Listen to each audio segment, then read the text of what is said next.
I'm a bit on the party. I'm going to be former president that is George Manu here. I've been calling my name. It's a record. Yes, he is.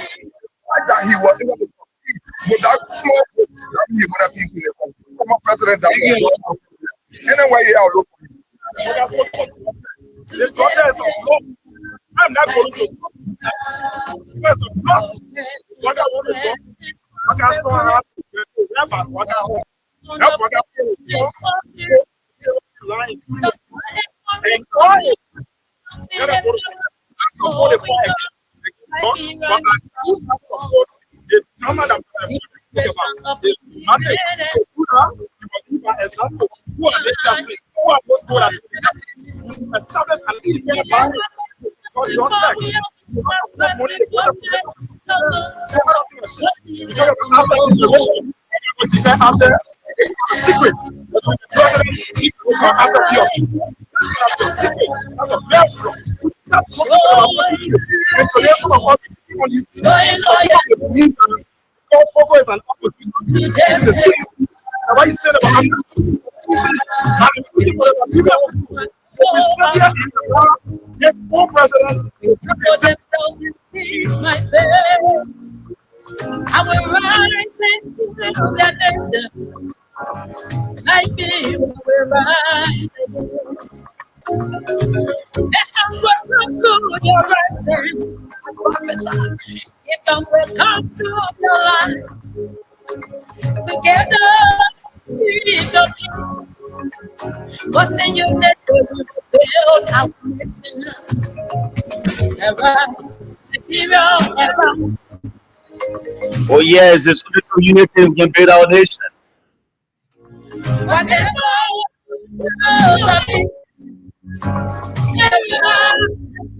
Arise and take towards Liberia. Because it's only through unity we can build this country.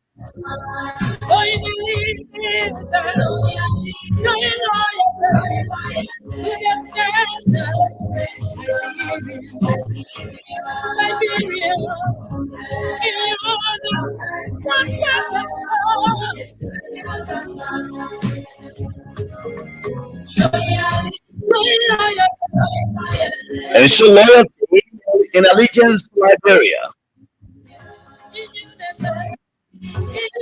Allegiance and unity is all we need.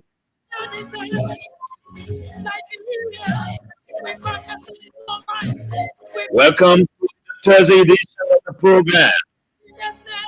Bitz and Pieces on this video.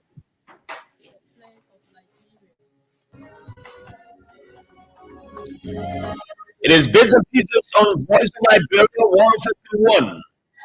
And it is the Thursday afternoon for the nation's capital Monrovia and the nation's heavenly J. My name is Jala Grayfield.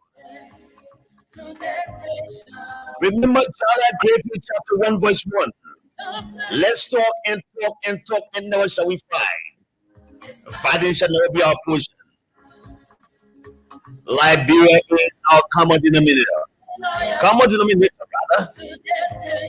We cannot break into pieces. We are asking all sides to the conflict to find a common ground to move Liberia further. Oh yes, majority block and non-majority block.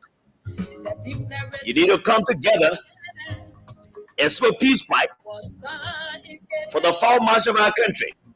Lots have been taken away from us in the past, and lots are taken away from us again in the present. Right now, in the present, it is happening. The Deputy House Speaker Thomas Fala crosses over the majority black lawmakers. We cross over today. It is a big prayer. Has it gone to negotiate for the guys who returned on the cover of the speaker?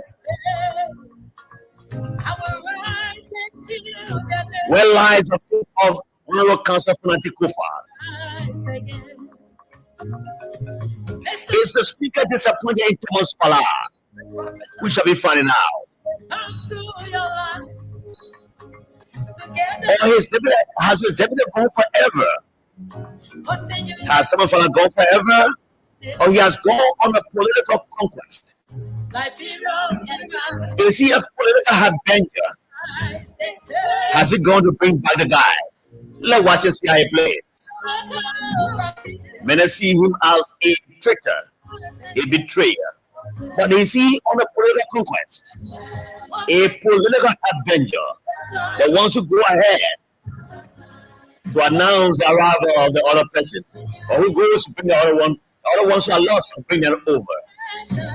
In things fall apart, written by Tina Achebe, before the workmen went to Umofia, they will send one of the missionaries who goes ahead to see if the ground was fertile, to ask the friends to come. And the one who is sent ahead is called El Harbinger. So it's Thomas Fala, a political harbinger. We shall be finding out this afternoon. Join us on this medium.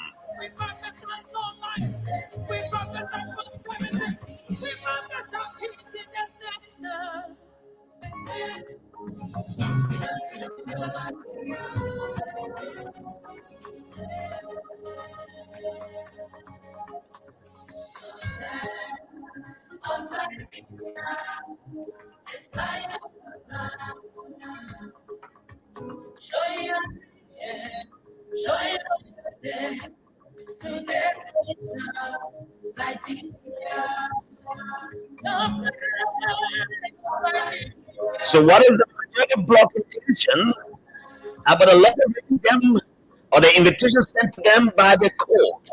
Will they disrespect the court order? Will they attend the hearing slated for the court?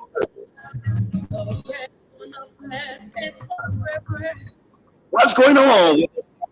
Every soldiers, sources close to the military speak of disgruntlement, disillusionment, disappointment of some soldiers over salary delay.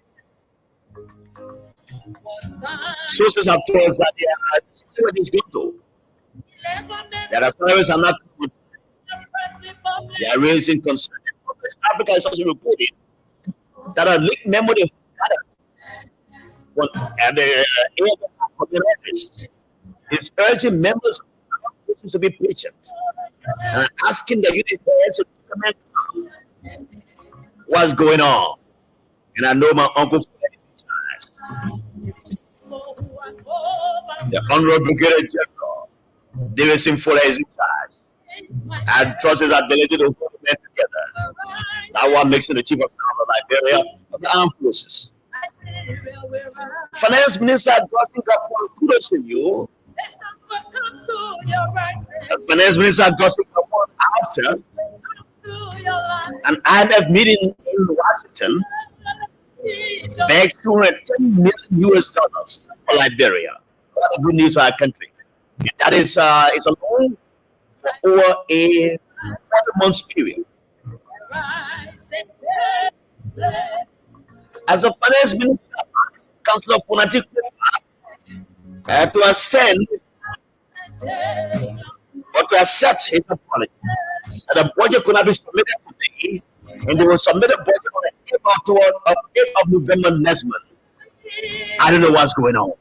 Is it because of the monster men? Capital Hill? I don't know. Welcome to the show. It promises to be very fiery this afternoon.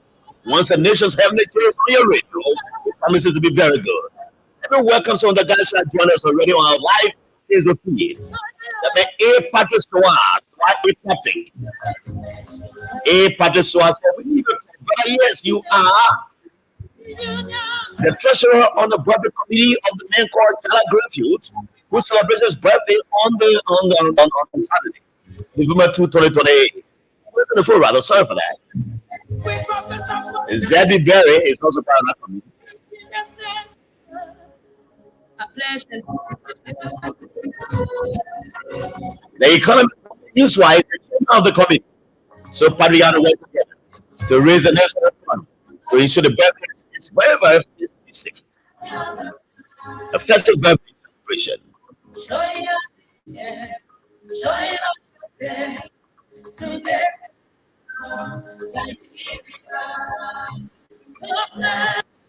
Let me welcome Joseph Joseph Kula from you from Kanga. Welcome from Kanga from Brother Joseph Kula. I say Promise Wilson. I say Promise Wilson. He's following me. Good afternoon. I say Promise Wilson following from your community. Here to West Jericho. The proper defender is here. He says, good afternoon, General Griffith.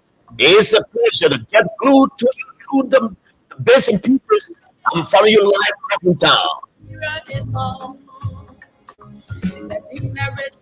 Saleye Kamu, I'm watching from around the Omega Market. DJ One Way is watching. Francis Papa has joined me. He says, hi, boss of Liberia. My name is Francis Papa. Hey, Papa's wife joining again. Christopher Bernard says, I'm watching from Dwars on the Maggie County.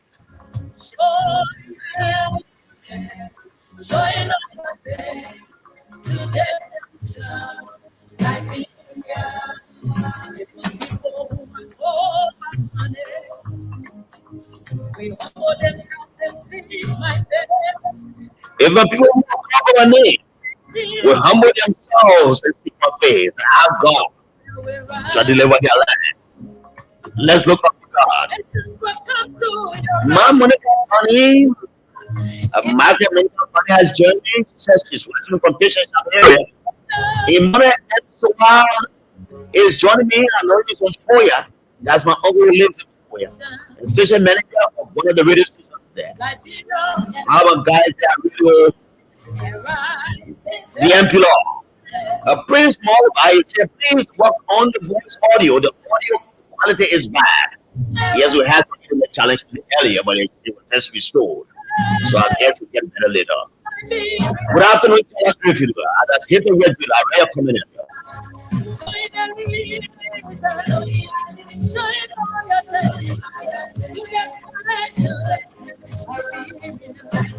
We some people has joined me said good afternoon, Jala.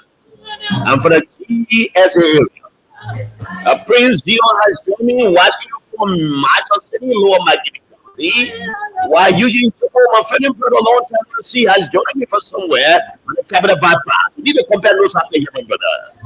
Musa M. Kamara he said he's watching me from Johnsonville. That's my area. That's my bill. Welcome and say hi to everyone in Johnsonville, including the senator of Bon County, who resides there. Hello, my brother, Ross. Musa M. Kone has joined me, and Mas Mrs. Lucky is also here. Welcome to the bits and pieces on this medium. And I'm birthday for the Saturday, November 2, 2024. And we have started receiving gifts. Whatsoever it comes to a ticket. So welcome to the show. And the big news here is that on the Jefferson STA has joined me. He says, follow me, a person from Notary Public Office Capital Bypass. I'm your neighbor, Mr. Jefferson STA. Welcome to the base and pieces here on this video. And so I already announced to you, and it has been announced on many networks, social media and radio stations, that the deputy speaker Thomas Fala has finally crossed over to the majority black lawmakers. Last week, he was given an ultimatum by the majority group who appeared before them to preserve our section, or else his position as a deputy speaker who have been declared vacant. Yakuba Kamara Kone joined me. Thanks for joining me. Guyalo February Martin has joined me, and Taka Miller is joining me. Is that the Miller from local county? If you are the one who say good afternoon to you, Tiger. And so he crossed over this amidst public perception that he is one of the masterminds behind what is happening at the capital. He has betrayed the speaker. He was betraying the speaker. That he was one of those cash in the way of the lawmakers who are seeking the removal of Honorable Council Kofa. Many of us, many of us doubted we were going there. But to the greatest surprise of Benelli, he crossed over. He appeared before the CDC lawmakers and some partisans at the local area there, at the headquarters, and he made a very clear statement that he's not betrayed. And I've held Fala for that for a long time. And while the speaker spoke on Spoon Network and said he believes that his deputy was not part of this, because the speaker believed that. Who are we not to believe it? And I say I will believe it. That my uncle will not be a betrayer. He appeared to the lawmakers at the party headquarters. He said, if anyone has a history of holding the vouchers to the CDC, I am one of those. I pay my dues. I was instrumental in delivering local authority for the hands of Unity Party and giving it to the CDC. For the first time, the CDC has a senator. It is me, which I'm a witness for. My friend Eddie Will and myself were there in local county, in the trenches, in the bushes, in the mountains, with Peter Beamer, like the Salia Kamara, and the rest of them, Amara Kamara, the rest of the guys, Charles and all were there. I was in there. He's showing that as a vote, and he was instrumental in making that campaign successful. So I couldn't have believed that he would cross over and divorce the CDC for the Unity Party. Up to this morning, I don't even believe it. That his crossing over is he's going forever for this speaker. These are the reasons, and I hope you agree with me. If you don't have the time to call in later and disagree,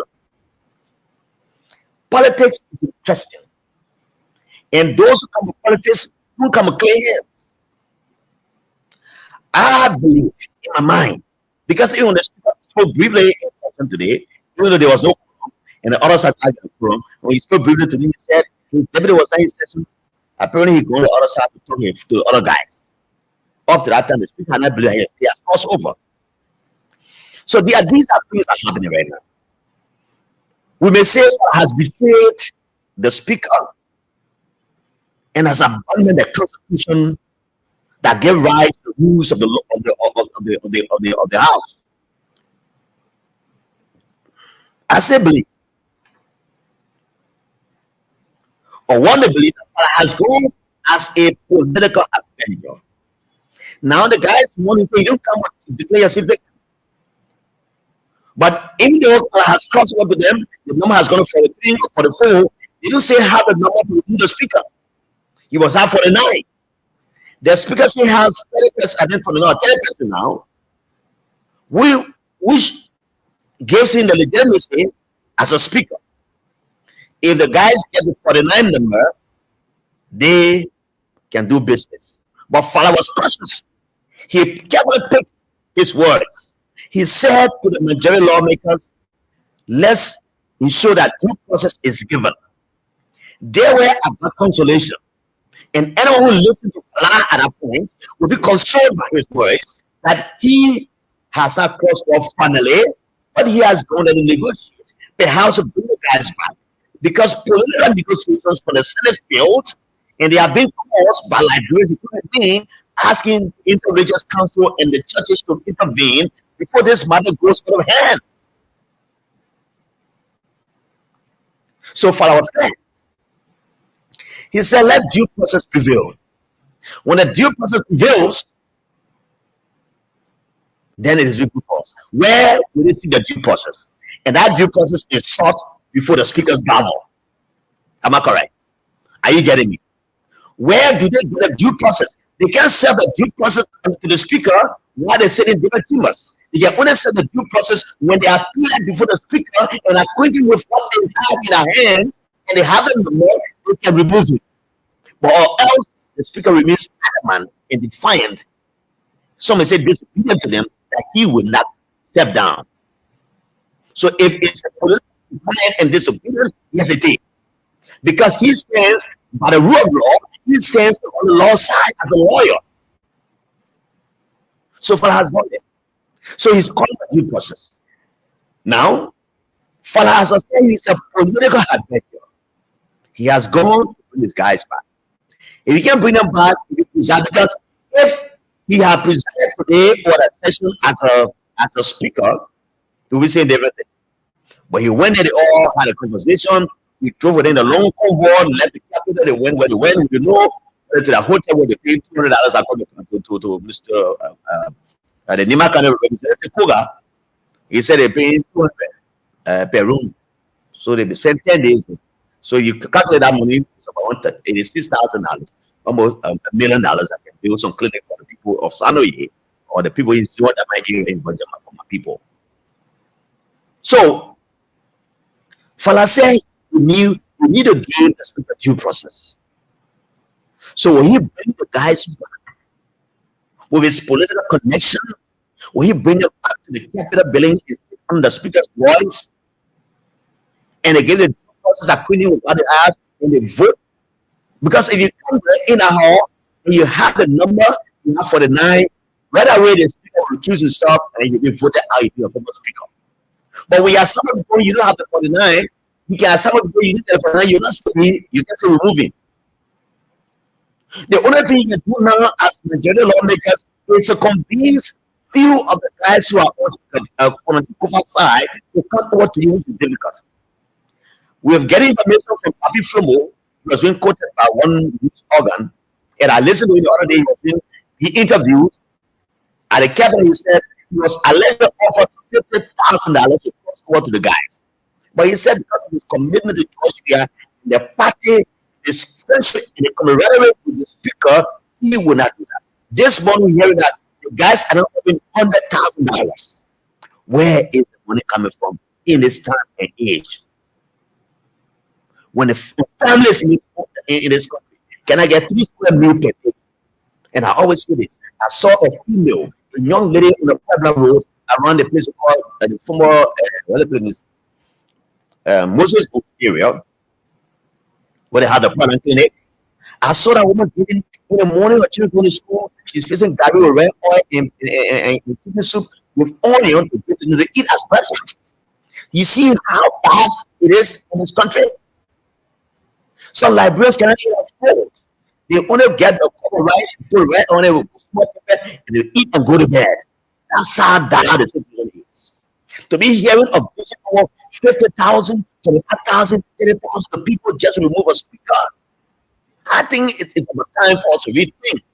My brothers on the other side, I think it's about time to read something. Listen to the voice of it. Come back. And then you go find another way to remove the speaker. You have 6 years. You just want 10 months. 11 months tomorrow. You have 6 years. You can find another form of the speaker that will give you gravity, that will make you to be born by the Liberian people, that you are doing it because SYZ. The speaker this one he did that with you. But you can come back again, find another fund on him. You can find another fund. You can go free. If your accounts are reasonable, your accounts are convinced. But the move the way you move, I think it is unorthodox. We need to rethink our strategy. Now, for us, all of them, the law convoy where they are gone, you know, they are supposed to get in that fella is also financing this project. But he's throwing the rock and had in his hand. That needs to be verified. That he went to meeting with these guys at the Pinto Tower area. He wore a motorbike. If some say he passed by the back door, he want to listen. These are rumors. Get it. But it will be so difficult that the man you call your boss, you are from the same party, you from the have the same loyalty to betray you. I don't want to believe at this point that Thomas Fowler has betrayed the speaker. But let's see what happens. Then we can start the conversation from that side. You know, let me say one thing. Let me welcome to the guys, but I'll come back. One of the reasons why Ajala Emmanuel Nikki Grayfield Kiang lost the election of the president of Liberia in 2015 was because of my alignment with Kamara KAK at the time. I was a sitting vice president. Many people were even still what they want to put me, but I was the vice president of Kamara. So the guys on the camp of Charles Coffee, who have voted for Charles Coffee, said, Jala, your closeness with this man called KK Azla Kamara will lead you to fail in the election. You have the disassociate yourself with Kamara. I said, no. I am the institutional vice president. Kamara is the president. We didn't run the same ticket because at the president, there's no ticket. Everybody runs on their own. But to be a vice president of Kamara, for him, it is better that you put me at the ballot box from a conscious than to get up and go and get the support of the opposition against Kamara. And I stood on ground. They vilified like Malcolm Joseph. And they said, what's for Malcolm? And other people, they say, we don't want fully Kamara. But we stood out when the election, the money changed hands. We saw Jeremy Pierre there. They carried $15,000. They were in a car. You go for the money, get one bigger rest. Can you imagine the presidential library election was manipulated by Ellen Johnson to the core? You see bribery very visible in Kanta. I saw those things. My big brother Kamara, Mohammed Khan and Raya Heritage, he was on my side. But he's changed all night. I can call names. So I was voted out with Kamara because I believe that Kamara could not be alone. In that election, I received more votes for Kamara. I think it was 9 votes, something, but Kamara was defeated with 400 votes. So imagine if I was giving in to the demands, the guys who are calling the company aside, and I become vice president of the for the second term. But because I wanted to push to sell me, I stood my ground and took Kamara. So Kamara was along with me. But politics, as I said, there's no equity in politics. Everybody has a side. And I guess I think that side, if that side is a better side, you're not going to convince the guys to come back, or you're going to stay it forever, then you could say it's a betrayal of the trust given him by the speaker. That trust will be bestowed upon him by the speaker has been taken. I will come back. Let me recognize some of the guys who joined us. It's important because they are our silent listeners. Let me recognize these guys. These guys are coming in their numbers. All right. Musa M. Kane is watching me. Diati Topa says I'm watching from Ominga Market Project. Vasco Snow, you Jana. Oh, Vasco, I don't know why. But the guys are working. Vasco Snow, welcome, brother. The best cameraman in the city. Nancy Jordan, a very big lesson for President Weah. Nancy Jordan said, no, he betrayed himself. He's talking about Thomas Fala. Frank Menyo, good afternoon, Jala. Joining you from my comfort zone in Barnesville, Kebab Hall community. OP Oni Johnson has joined me. We are 2029, the Mass Platform CDC. Okay, with again. Alex Flomo is joining me from Balabon County, a very influential young man who has the support of the young people. Former student leader at the Cardinal University is following me this afternoon. Alex Flomo. So that's how it plays out. So Fala has done it. We don't know his intention. But let's wait and see what happens Thursday. Fala also has the potential. He also has a political heavyweight.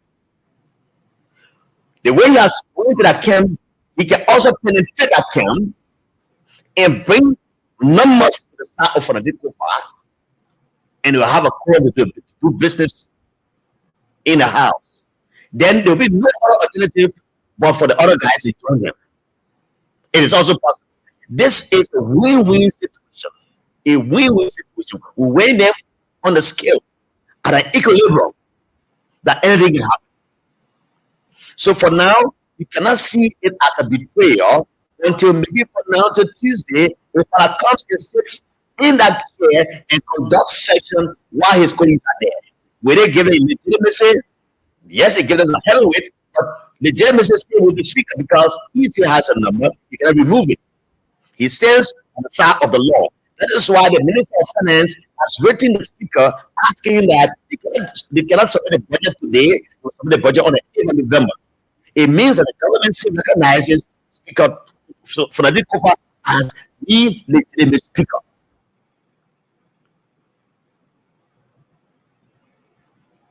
That is the situation. We need to understand that. So let me say this. Fala's crossing over to the majority black lawmakers is also possible that he may use his political tentacles like an octopus to lay hands on some of those guys. Now you Fala also has money. Fala also has money. If his intention of going to these people is to bring money over, he can align with the speaker. They can also induce some many. This is a fight now with money now. Money for the now. But the speaker also doesn't really see as somebody fighting up, throwing money and people to come back to that. No. He sees as a bribery rather in capital letter. The speaker sees that as bribery in capital letter. Because inside people are throwing money to people to come over to them, and he himself is giving them to come to him. That will be a broader bribery. It could be a reason for him for impeachment or removal, whatever it is. I went to the cabinet this afternoon. I saw my young folks, the man Terry Walker Yeager and his boss man. They were sitting there, rubber hands, they were sitting under the tree, and as I spoke to them, they themselves wanted to happen in Capitol Hill.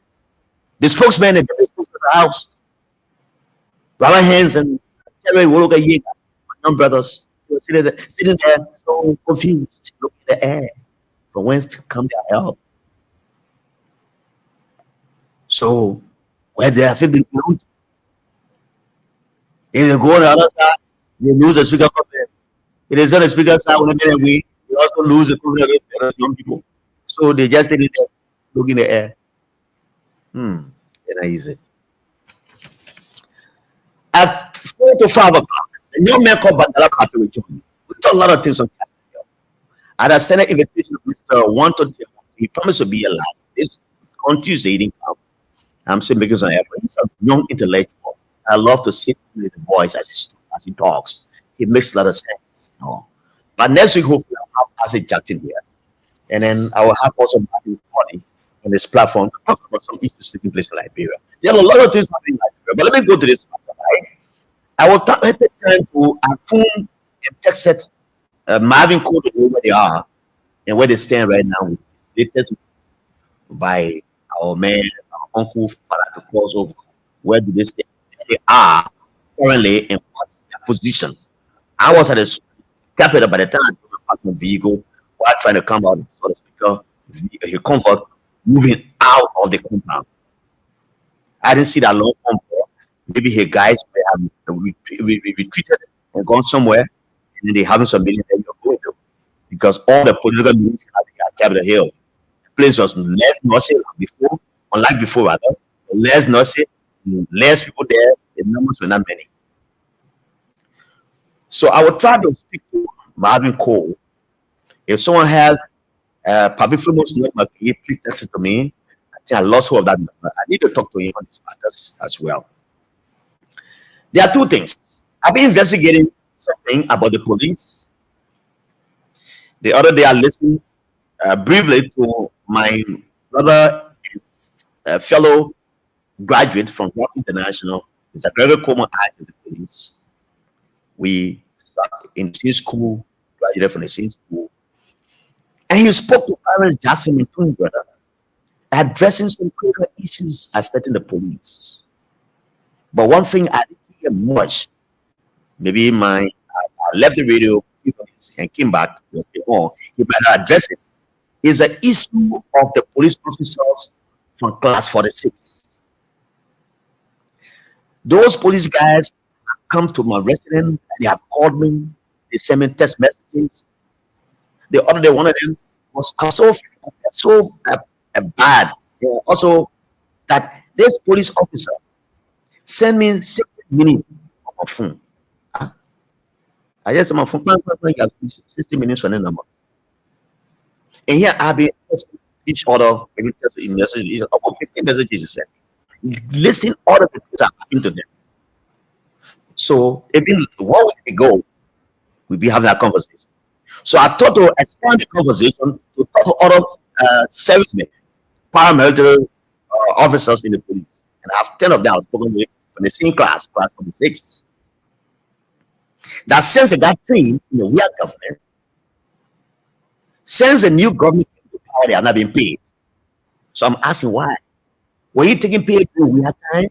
Or they stopped giving you money in the time of Joseph Boakai? They were investigating. I will talk about it hopefully next week. I'll reach out to Barry Como, his deputy, or my sister, Cecilia Clark, who is a spokesperson of the police, to tell me when or why these officers are not paid. So this officer was appreciated when he had told me, say, I will discuss this thing. He sent me 60 minutes on Orange. I said, ah. So after he called me and said, oh, you will still have money. I said, you. I said, what's that? I said, money on your phone. I said, how much? He said, 60 minutes. I said, oh, for what, you know? He said, I appreciate you, man. He said, you talk for us. I want you to call. Now, I couldn't send it back to you. I send it back because it's on the phone already. So I said, thank you. So he appreciated me that I will talk about this thing because many of our police have abandoned their plans. Said, I've gone to many of our journalists and I'm talking about issue, and we'll go there to get to us about that. But I'll talk about it next week when I have all the fights. And so when they stop paying you people, or since you got recruited in the police, you're not being paid. I'm told over 300. I'm told 3 of their colleagues have died as a result of low salary. They're sick, they can go to the hospital, their wives are leaving them, their children are in school. There are so many factors there. I will talk about it next week when I reach out to these police authorities. Now, let's go to the military. The same way we have people in the military, you see the police as the same way we have people in the military. As a matter of fact, when I conducted the talk show on OKFM, OK Morning Rush, on the OK Morning Rush hour, when I started that show on OKFM, Speedway was on the afternoon conversation that had not been produced by Julia Chairman Young Brother, a very eloquent and inspiring young man. You know, when I see Julius, where he comes from, a young man who was a regular caller on my talk show at this place, Love FM, going to be a good journalist, getting a degree in the art, and going to get a master, and he sits on the platform, and I brought it all. It pleased me a lot. I was on a platform. Before then, there were a lot of calls coming from the barracks, the EDQ barracks, everywhere. When Brother Semuka was Minister of Defense, they were calling me every day, giving me information. As a matter of fact, some of them were in air, we should have house together. How the barracks were deplorable. You know, all the horses were picking. There were 2 soldiers on one bed. They had to do SYs. I kept talking about the improvement of the lives of the soldiers. When my uncle Flair was also not in a position, I advocated for the army, and there was improvement in their lives as a result of those advocates and the conversation I had on the radio about them. How would 2 soldiers be in one bedroom that is leaking when the goal is going to get to me? I think the guest is this now. She tells me, I come to school in the morning, I know I can put it up to the place where we leaking. So I come to work, I come to school, I go back with the force, I will just take the water for them. But those situations at some point, one person we are to, he asked the defense minister, and Prince Johnson was the chief of staff now, to visit the military barracks and see the conditions and report to him to see, ask him to know if they could improve them. I'm told some improvements were made and some were not made, some were not good at all. You know, there were some things that didn't go down well with them. Some of the soldiers complained how the way they went and they presented themselves to Zianka and Prince C. Johnson, the improvement was not too massive. I didn't know the condition now because I've not been on the radio for 10 months. I just started doing talk show. I thought the rest of 10 months to recalibrate. So I can bring some fairness to the discussion. So when you have the radio, something does not call you. You will start calling because you hear my voice on the radio again. So some of the barracks were improved and some were not. I went to the barracks in Bangla And during the time, I was not in government. And the time I was in government, I went to the barracks. Yeah, I didn't know the name of the barrack. I forgot it. I got some friends I want to visit. And the guys were like, some of the situation they were complaining. You know, we had time. They were complaining.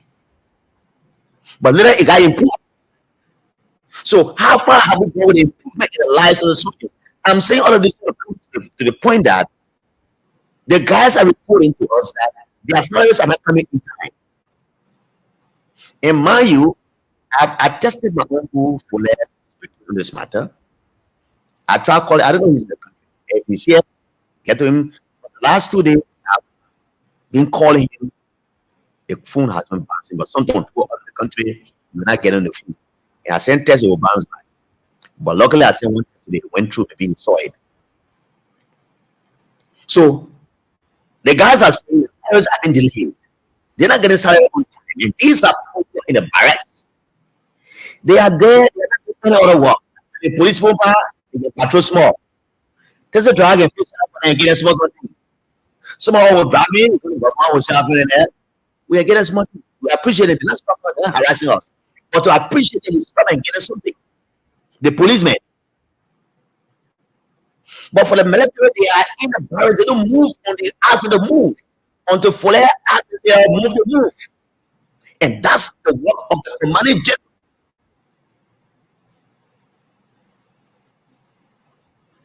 We have power generals like before. Because we are moving to civilization. On a door regime, the great Addison we saw here. We saw the Thomas Queen class. They were the most powerful guys. But the military these days are very disciplined. And I wish the discipline that is in the military will be instilled into the guys in the police. Because every other day there are smaller problems. And I like how Gregor Kuma is dealing with those problems. And I'm told that 2 of the guys were involved in some misconducts have been dismissed. If the police authorities were just taking action against their own, there will be less discipline in the police. Every time you go to the police station, there are misconduct of police officers who go to the professional division and to be investigated for acts that are enemy court to as a country. So these military guys are in the back, can Stoffling, can Nama, can Tony, can Samuel, all the country. These are first-class citizens. Why does it take the government to improve their lives? Some of these soldiers make a minimum of $225 US. And the man lives in the barrack. I have friends there. We were sitting somewhere around the Rock International School System, around the barracks area. In the other was some of them who had the graduation of the school. On the problem of in the other was some of them. And they bring these things to us. We are servicemen. We don't have any source of income. We don't do business. We don't have anything else. The only salary we depend on to survive. And the other guy asked me, can you survive on $250 in this country? And I said, hey man, that gas money. I can survive on that. So I don't think you can survive on it. He said, but I'm making 250, so 200. As minimum in all that money is, what can we make it current?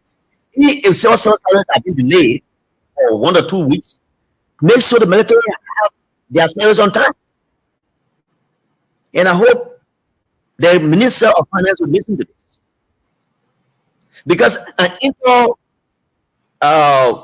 ministry memo that leaked to Accomplish Africa, which I just read about it tells me that on the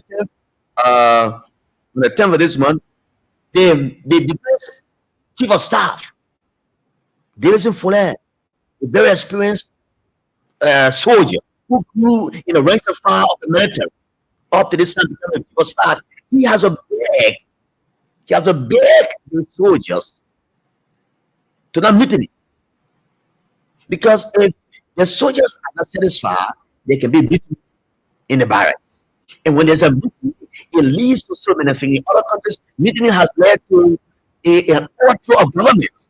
We were here at that time when the guys in Africa Coast and the barrack in Africa Coast, went amok and they started shooting the military by there, and they brought the whole government of Ouattara to his knees. They have to increase their salaries and improve their lives. And I continue there.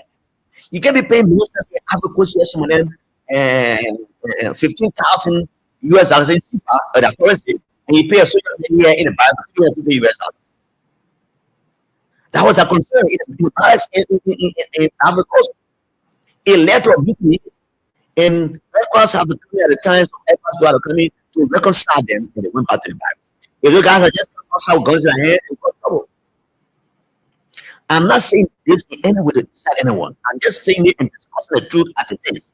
Honor, we are mistakes. There are some bad things that happen in the army. Should we confirm it as it is? No. There were improvements made in real time. Can we make it better than what it was yesterday? Yes, we can. So the military guys understand that. They want you to increase their salaries. But even if you pay these guys twice a month, every 2 months you pay them, it'll be better. Yes. I listen to the CS boss. I listen to the men of the said, then when your salary goes to the bank, you can take it 2 weeks after every 2 weeks. The echo bank brought up process. But if the salary is current, it will also help.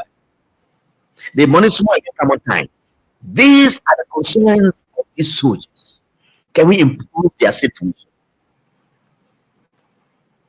Everything that happens in the army, it bows down, it comes on the feet of the chief of staff. The minister of defense, yes, he's there. My other uncle is also there. The doctor, he's there. Dr. Lamy, they are there. He's a deputy minister. Jolin George is there as minister of defense. But both of the problems come on the feet of the chief of staff. He has literally convinced these guys and talk to them and talk to the unit heads to abandon their plan to revolt. So, Honorable His Excellency, Joseph Newman, President of that, we ask and we crave your indulgence. We crave your intervention in this matter. Our men, the green, they are complaining. And if they are complaining with something else. We don't want anything to happen in this country. We've had an uninterrupted peace for over 50 years, over 20 years in the government silent. We don't want to see an emergence of these kind of activities in our country. I also come and read and take a course, Father. It is just, I will take a course for 1 hour. It's just 3 o'clock, and 4 o'clock we'll have a conversation. Lots of things happening in the country. Let me read a few of the comments that have come in. Mail of Araya comment from Mail, Araya comment, Opi One Johnson, Alex from Arayas, Gilbert and Louis, I'm following you from Kigali, Rwanda. Jala, thank you for the show. And how is Kigali this afternoon? It's almost around 3 o'clock, around 5 o'clock, because I've been at it twice. And my daughter is there, but that's your sister. Jessica Griffin attends the Urban University of Kigali. Now the 2nd year law student. Proud family. I have a 21-year-old girl who graduates with a law degree. She said, Daddy, I want to go to the States to do my master's in law. I will get a scholarship. That will not be on. And I will be in my home, swinging it in pipeline or in Johnson the properties. And my daughter bringing me food money. My son go to university and graduate too. You're high school. So we are proud parents. Yes, we are. We are proud to say. And let me say thank you to my darling wife, Mrs. Cynthia Mickey Roberts Greenfield, the woman who turns my best into the best and makes a woman work as far as I mean. Oh, yes, that's my wife. So Gilbert and Louis, welcome. Ruben Cannon, the people defender, is here and follow me from Ghana. So welcome back. Let me delve into this matter just briefly, but I will have a conversation and I hope to reach the President Secretary. And I would send an invitation to the Ministry of Finance crew to come and talk about this debt that we have accrued over the years and the benefit. What does it stand for? The Finance Minister returned to the country. He spoke to the VOA, talked about the meeting in Washington, in New York, rather. They had a conversation. He convinced the IMF that there was a need to help Liberia, and IMF gave us a loan of $210 million. Kudos to Atrocity Gafford. I know his intellectual powers. He has a convincibility power just like our former minister, Samuel was. And the minister of finance has had brilliant people. That ministry has had brilliant people. No doorman can be minister of finance in this country. No doorman. Post wartime, we saw the lady coming from the war bank, Anthony Sayers, came to transform our system after all the mess created by the war. And subsequently, we have a couple who said that before. So we'll talk about this. That's a good news that we'll get 210 million over a 40-month period. It's a loan to the country, which is good as a result of the visitation of Gabon to the US. Now, let me end on this one, on the speaker's issue. Now, yesterday or so, the speaker received a letter from the Minister of Finance that they couldn't submit a budget to the legislature, and because of something, they said they would now submit the budget on the 8th of November. Now, the question many people are asking is the Ministry of Finance delaying the submission of the budget simply because it's a fight on Capitol Hill? That if they submit the budget, there will be no cause to have it deliberated. And these are the questions I'm asking myself, because I'm playing the devil's advocate.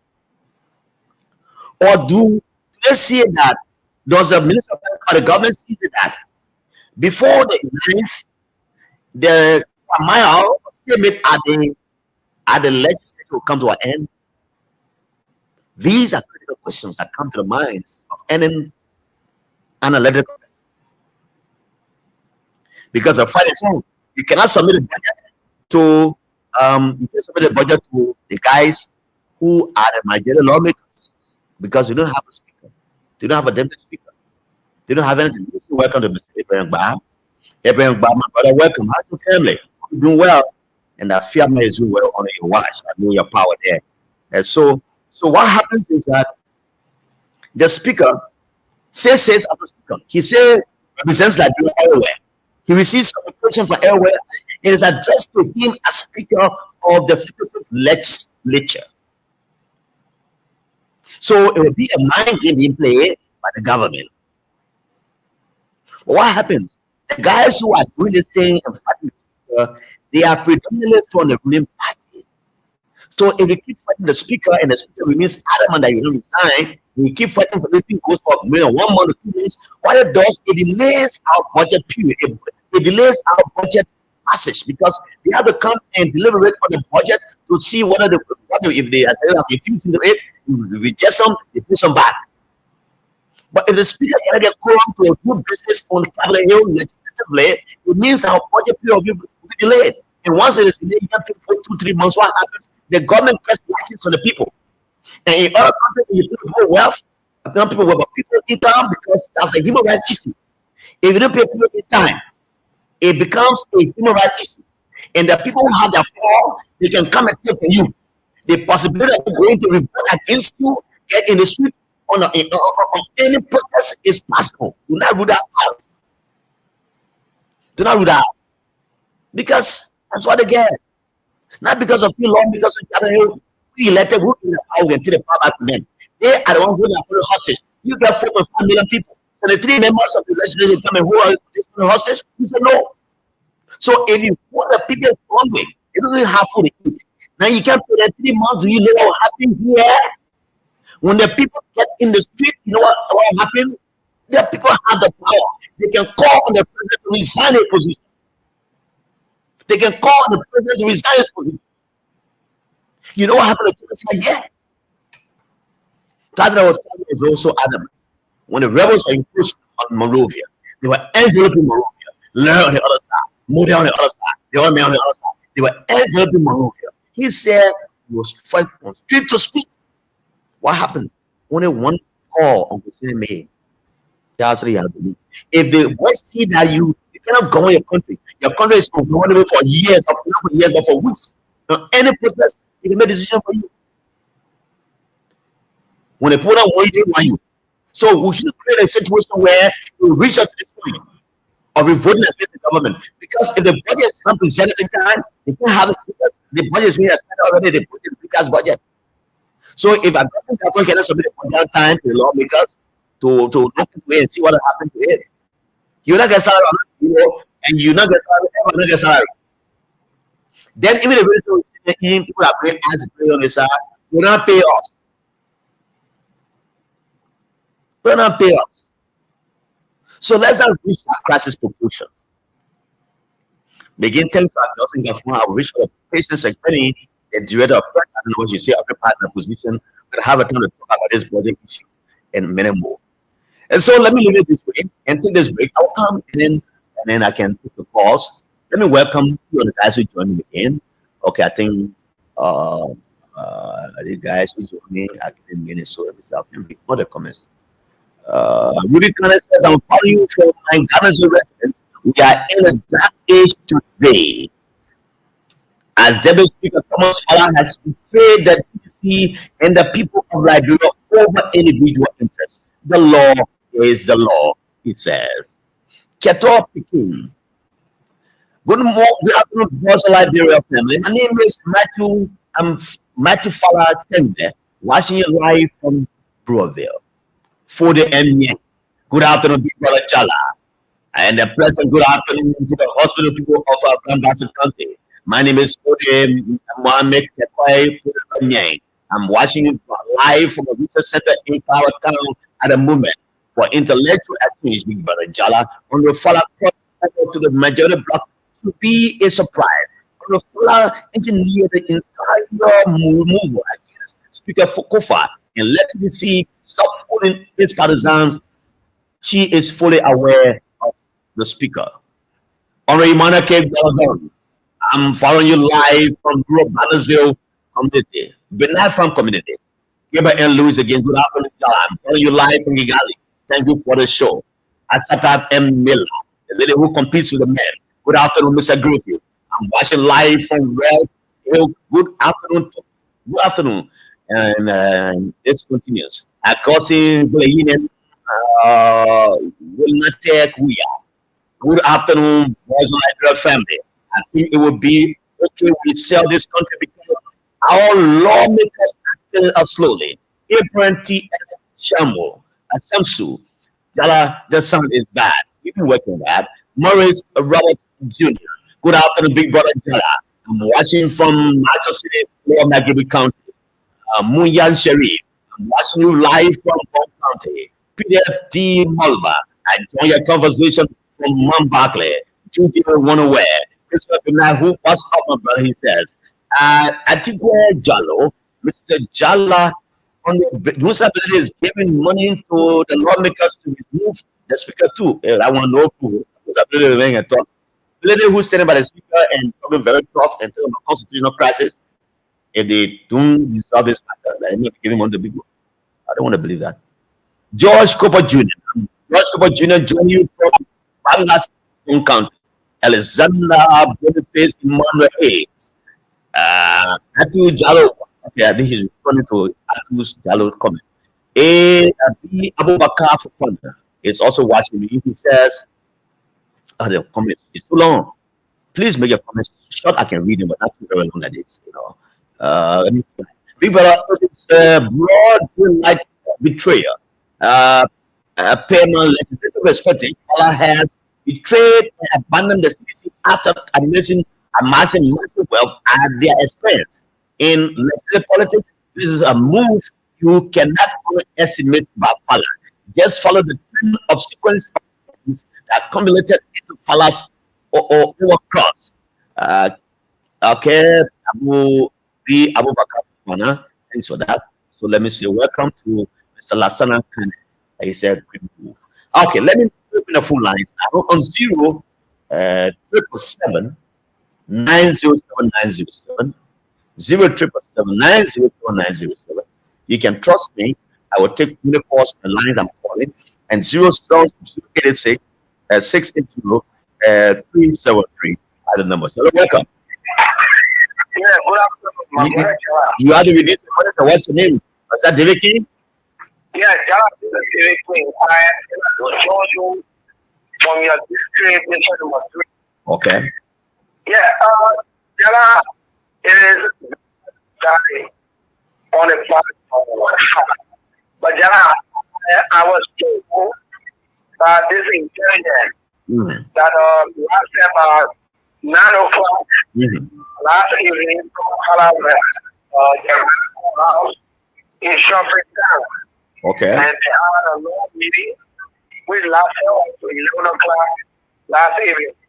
And now, so why are you deducing for that? Are you saying that he has gone there to finalize conversation with the vice president, the cross over? That's what you saying? Let me say this to you. Well, let me ask the question first. Is that surmised? Yeah. It's also being surmised that we are going there to have conversation with the vice president and that he wants the guys to come over to have convincing people. No. Don't you think so? Okay. And this is what I want you to see. This thing people are looking at here for the perspective of it's still being removed.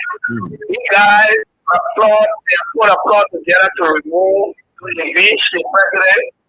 They are going to use improvisation to remove it. I want to check down that they have for the vote. And they want to have their own speaker. But fortunately, being a speaker, that will not happen. So they are trying to remove the speaker. This is not about money. They do. It's not about money. But they want to use these things to get rid of Funaki and have their own speaker. Then they will just want their own impeachment. So we have. How would do that when the speaker has the majority in the house? My brother, right now, I'm saying majority now because if you compare the numbers that you have on the staff, because those who want to remove the speaker are the ones that have the majority numbers now. So if they remove on their side, it would be remove the president. No, let me just say that. You know the unit level on 2005 is not a unit in order region. He got $1 all right? He are now loyal. So when these kind of things happen, you know, any long out, so these guys are working on my own president and some of our president because some of them are the okay. People to be in Thank you so much, David King. Let me welcome the other guys who joined us. Thomas Masking is joining me. Shama P. S. Double. How are you doing, brother? He said that's a journalist on Capitol Hill, Mr. Shama P. S. Double, my young brother. Alexander Boniface, I comment. I cannot read that again. Let me come down and say welcome to Burgess Lamadan. He said good afternoon. James Brandell is following me this afternoon. College School is also following me. James Brandell is also here. CDC Public Sources. Keita for Life is here.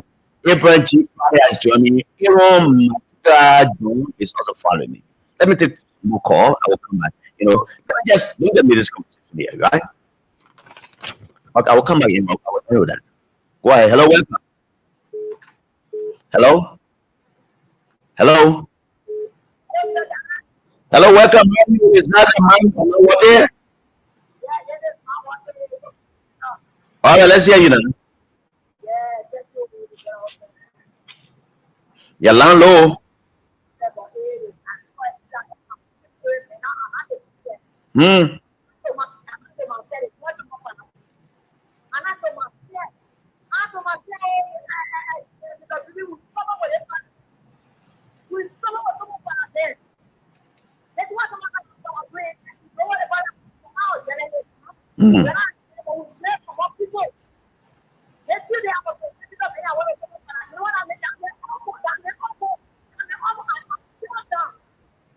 What you fell for?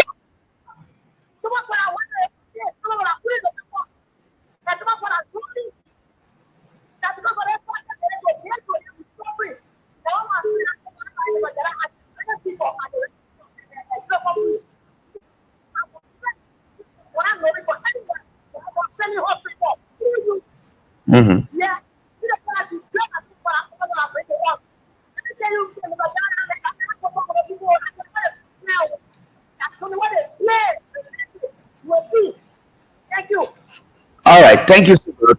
Let me see the next one. Welcome. How you doing? Hello. Yes, sir. Good afternoon. Welcome. How are you? Thank you, Chief. And let me say good afternoon to the minister and part of the broadcast.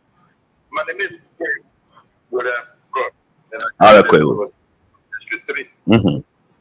Thank you so much for the analysis.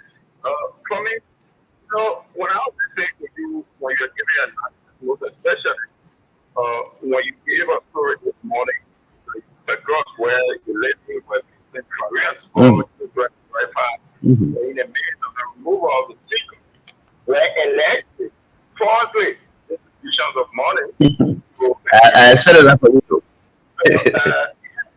Quay, I expected that for you. I'm not surprised. The fact that you can speak, you can get it, and you can have a good meal, it doesn't matter how people have it. I'm not having you new, right? Mr. Casey, I'm also, I'm not a government teacher, I'm not a government worker. But for all we gotta be honest when we come to the business. When I do just here, taking loans because everything has come in on, giving them 40,000 to vote for it. I don't know people are pissing for anyone. So, I believe it's Do you have the evidence that you're getting 40,000 to vote for him? yes, they So didn't the other side give money to other people to vote for him too? come again? Didn't the Coon Black give money to others to vote for him? Why nobody blind? I said, I didn't say something that said from Coon. For Coon's Black. There was no money given from Coon's Black. You tell a lot of people also. But if it was being influenced by the government because the government wanted to be speaker, where did the money come from when they requested 500,000 from the NASCO for inauguration? No, answer me now.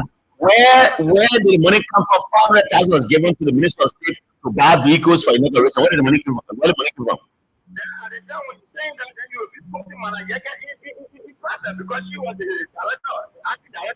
So where did the money come from? I'm asking, where did it come from? Okay, so that was at the time cities are left government, cities are left power. The Unity Party was just elected. Now it was requested by the Minister of State now to the head of NASCO to give 500,000 to purchase vehicles for guests that are coming. So are you saying by the time the government have money? Yeah. My man, don't be twisting it in there. Cool. Why you guys are sitting like and say it's dark? So, but you have had a transition already. Do you know that? There was a transition already that took place. The transition took place, and then it was the government now and the former government and the current government were working together. So what's the fund that was allocated by them? So you want to pass it? Yes. Okay. All right. Okay. Thank you, Kwewu. Thank you, Kwewu. Thank you. Thank you, Kwewu. You made your point. Let me take this caller. Hello. Hello. Yes, sir. Welcome. Yes, sir. Mr. Griffey, how are you doing? I'm okay, sir. Just call your name. Where you come from? I'm Wilfred Hodges. Okay, Mr. Hodges. How you doing? I'm good, sir. Is it my old man from the U.S. at the time, the U.S. Station High School? Yes, sir. Welcome. Let's hear you, my brother. How you doing, sir? I'm okay. Well, I'm thankful for your program today, and it's very comfortable. Okay. The point here is to function the lawbook, to go back to the house, have to reconcile, recognize the differences. Because you see, these are countries that just coming from war. This is a country of our people look up to them for prosperity of our country. And for the way that they are behaving, it does not go down well for the country. Absolutely. Absolutely. Because people need to, the budget needs to be passed for people to take place, the budget needs to be passed for certain things to be going on in the country, and they are being processed and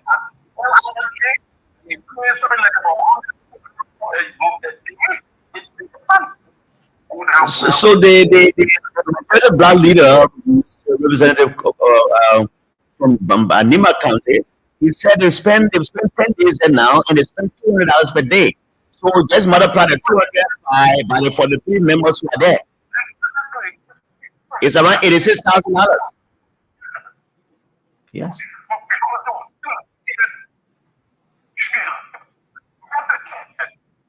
Oh, your land has gone bad.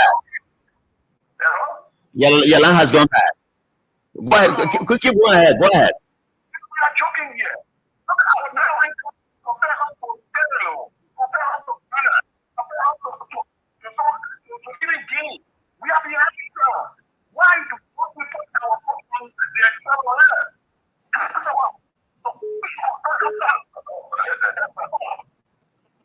All right. Why would you do that? Okay, Mr. House. Mr. House, I'm afraid your land has gone bad.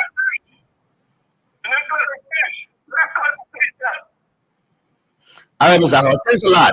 Thank you. Now, that's a WhatsApp number for those that diaspora to call. If you used to call, that plus 231 770 560 560. That number is exclusively for the WhatsApp callers who will call from the diaspora, whether in Europe, America, or Africa. That number is exclusively theirs. No one should call that number. The number again is plus 231.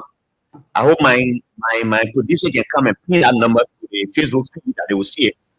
We want for everyone to participate. As I told you the other day for the females, by next week I will get a phone that will be exclusive for the females because we want women participation. This is a democracy we are all in. The men will talk all the time. The women do have patience for that. Once they dial the number 1 or 2, they can go through, they give the line, they go sit. But you to make me consistent calling. So we'll have a number here. But for now, you can call me on plus 231 770 560 560. That is for WhatsApp number for those who are outside Liberia.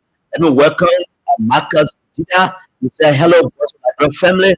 My Yamason Chakarito is joining us. Good afternoon, also Liberia.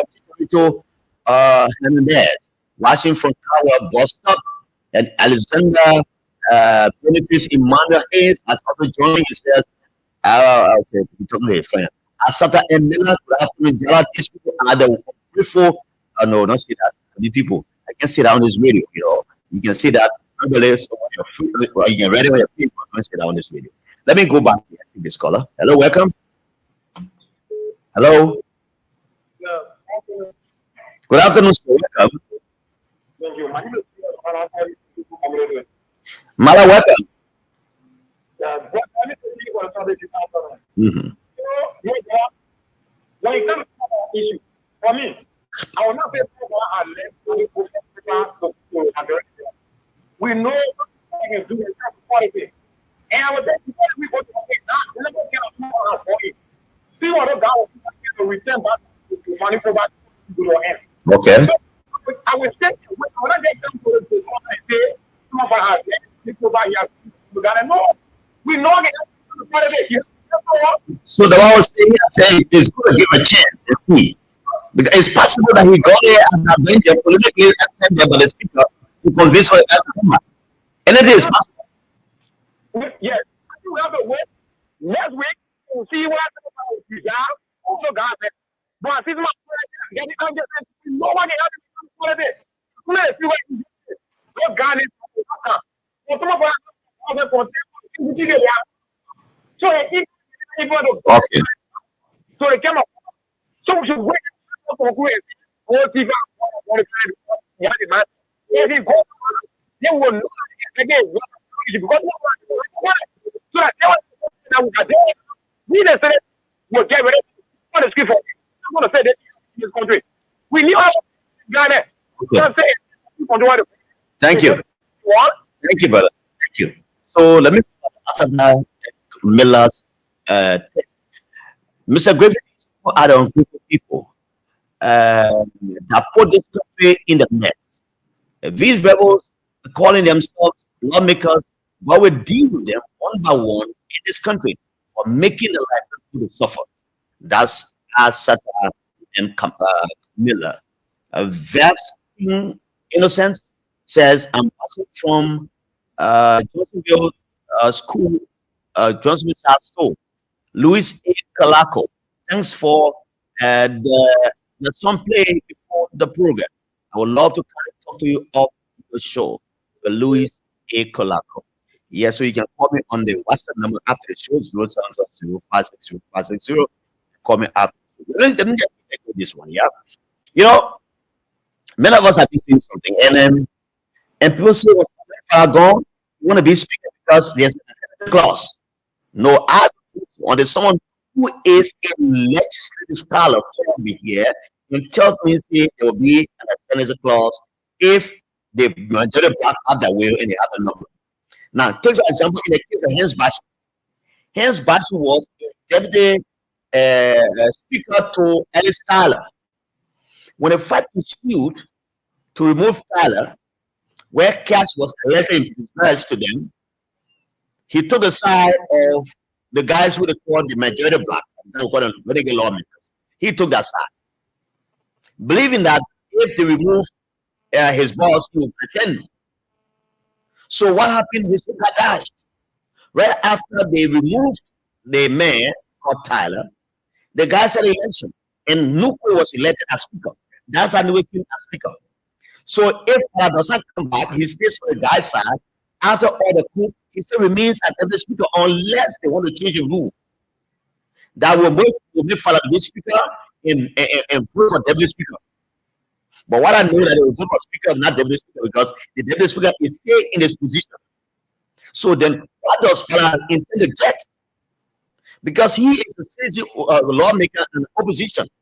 Now, if the guys come back and they successfully move to get Tyler, what happens then? They have to elect somebody. And the likelihood is that they will elect a independent lawmaker to be speaker. Then the same thing many people like this in just that time that the speaker, the put them, the deputy speaker, and everybody from the southeast, it will happen again our time. So you see that? It will be a one-party dominance at the legislature. And what all we put in this country is a balance of power in the legislature. That is why the United States cry again. They say we are all the people, even though they were elected, the speaker, the president, the deputy speaker, the president for the same area in the southeast. So if this happens, and Trump remains in his deputy speaker, or when they come back and make someone else a speaker from the Unity Party, it means that we have the entire legislature of the Unity Party. Normally, Canada is a Unity Party collaborator. You have the deputy speaker for Agonia, maybe you stay there, you don't have, I don't know. You have a speaker as maybe they will bring Richard Kuhn there. You have the president, the high listener. Who's going to become? So it becomes a one-party dominance. So what's going to kill would be Fala may not be speaker unless the rule is changed, because it happened in the case of Alex Tyler and Tyler Hensbach. They had an election immediately after they removed Tyler. They had an election, and that brought this man called Nukwe to be speaker. Let's go to that. Hello, welcome. Hello. Good afternoon. Good afternoon. Is that Hussein Kamara? This is Hussein Kewana. Oh, Hussein Kewana. I lost the last name. Welcome, Hussein. Thank you. Thank you very much. Mm-hmm. You know, this is a thought question I listen to within an analysis. And even that's some of the people I said. For me, in my thinking, we need someone no or political position that they see. Okay. It is only to the according to the law. All right. Today, you are only expected law for and the benefit absence of the people ability to prove our own blog, no of the now, you say this in the city. If someone to be sure let me say what I did.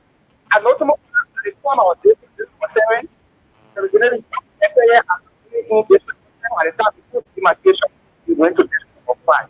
I know very well. If some of the cities you want to be letting, if they were 2003 to 2017, you always, but some of them are very good at that. You want to You participate with the CDC. Oh, that's the wrong thing. That's why he did that. He needed to consult the prayer from the Lord and in the city of Assassin. So all the people are majority record. So nobody should see this, but I have to say the city is not going to go to do that. Okay. So the principles and blessings of the constitution and the law of the country. So I think he is assessing the world to go. You understand? The issue of the business party having the speaker and the speaker, I don't believe that the executive has anything to do with it. Great people must protect me as speaker of the house. Just a matter of way playing the alcohol is doing other things. So there is that legislative politics to go the path. But I do believe information and data is executive has nothing to do with this entire stuff. Let me say this for example. I know Baka has said to the executive party law because we can't do a solve this issue. We cannot get about the future house. He said that to the executive party before. So as the babies are children that will be on them so that they can go and conduct themselves. No, he has played. So nobody to bring the executive or the president before he has said enough to bring us guys together. So why you were saying about President Trump? So you don't have to do his law before you take 26 years. And you have to ask yourself. Okay.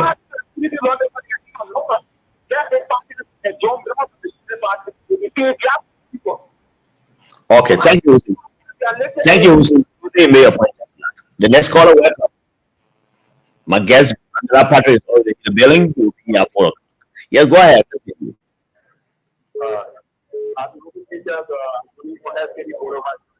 Okay, go ahead. Okay. Pertaining to the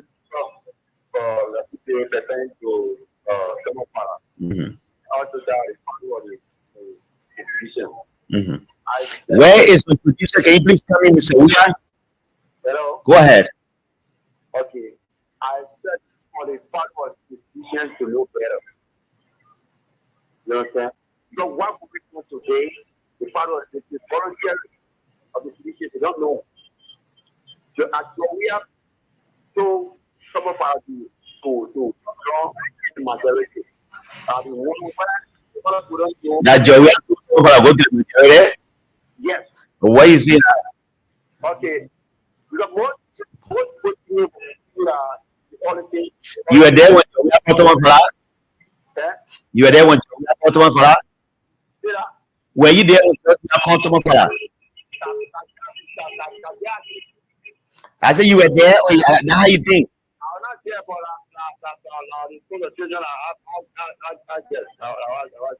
okay, now how you thinking now? But now why you here? Yeah. Okay. Thank you, yeah. He made a point. The next caller is welcome. Hello. Yes, welcome. You're live. I am someone say a community. All right, let's say. Yeah, for me, I want to be a small guy. It's not very easy at the position. But for me, the idea is quality.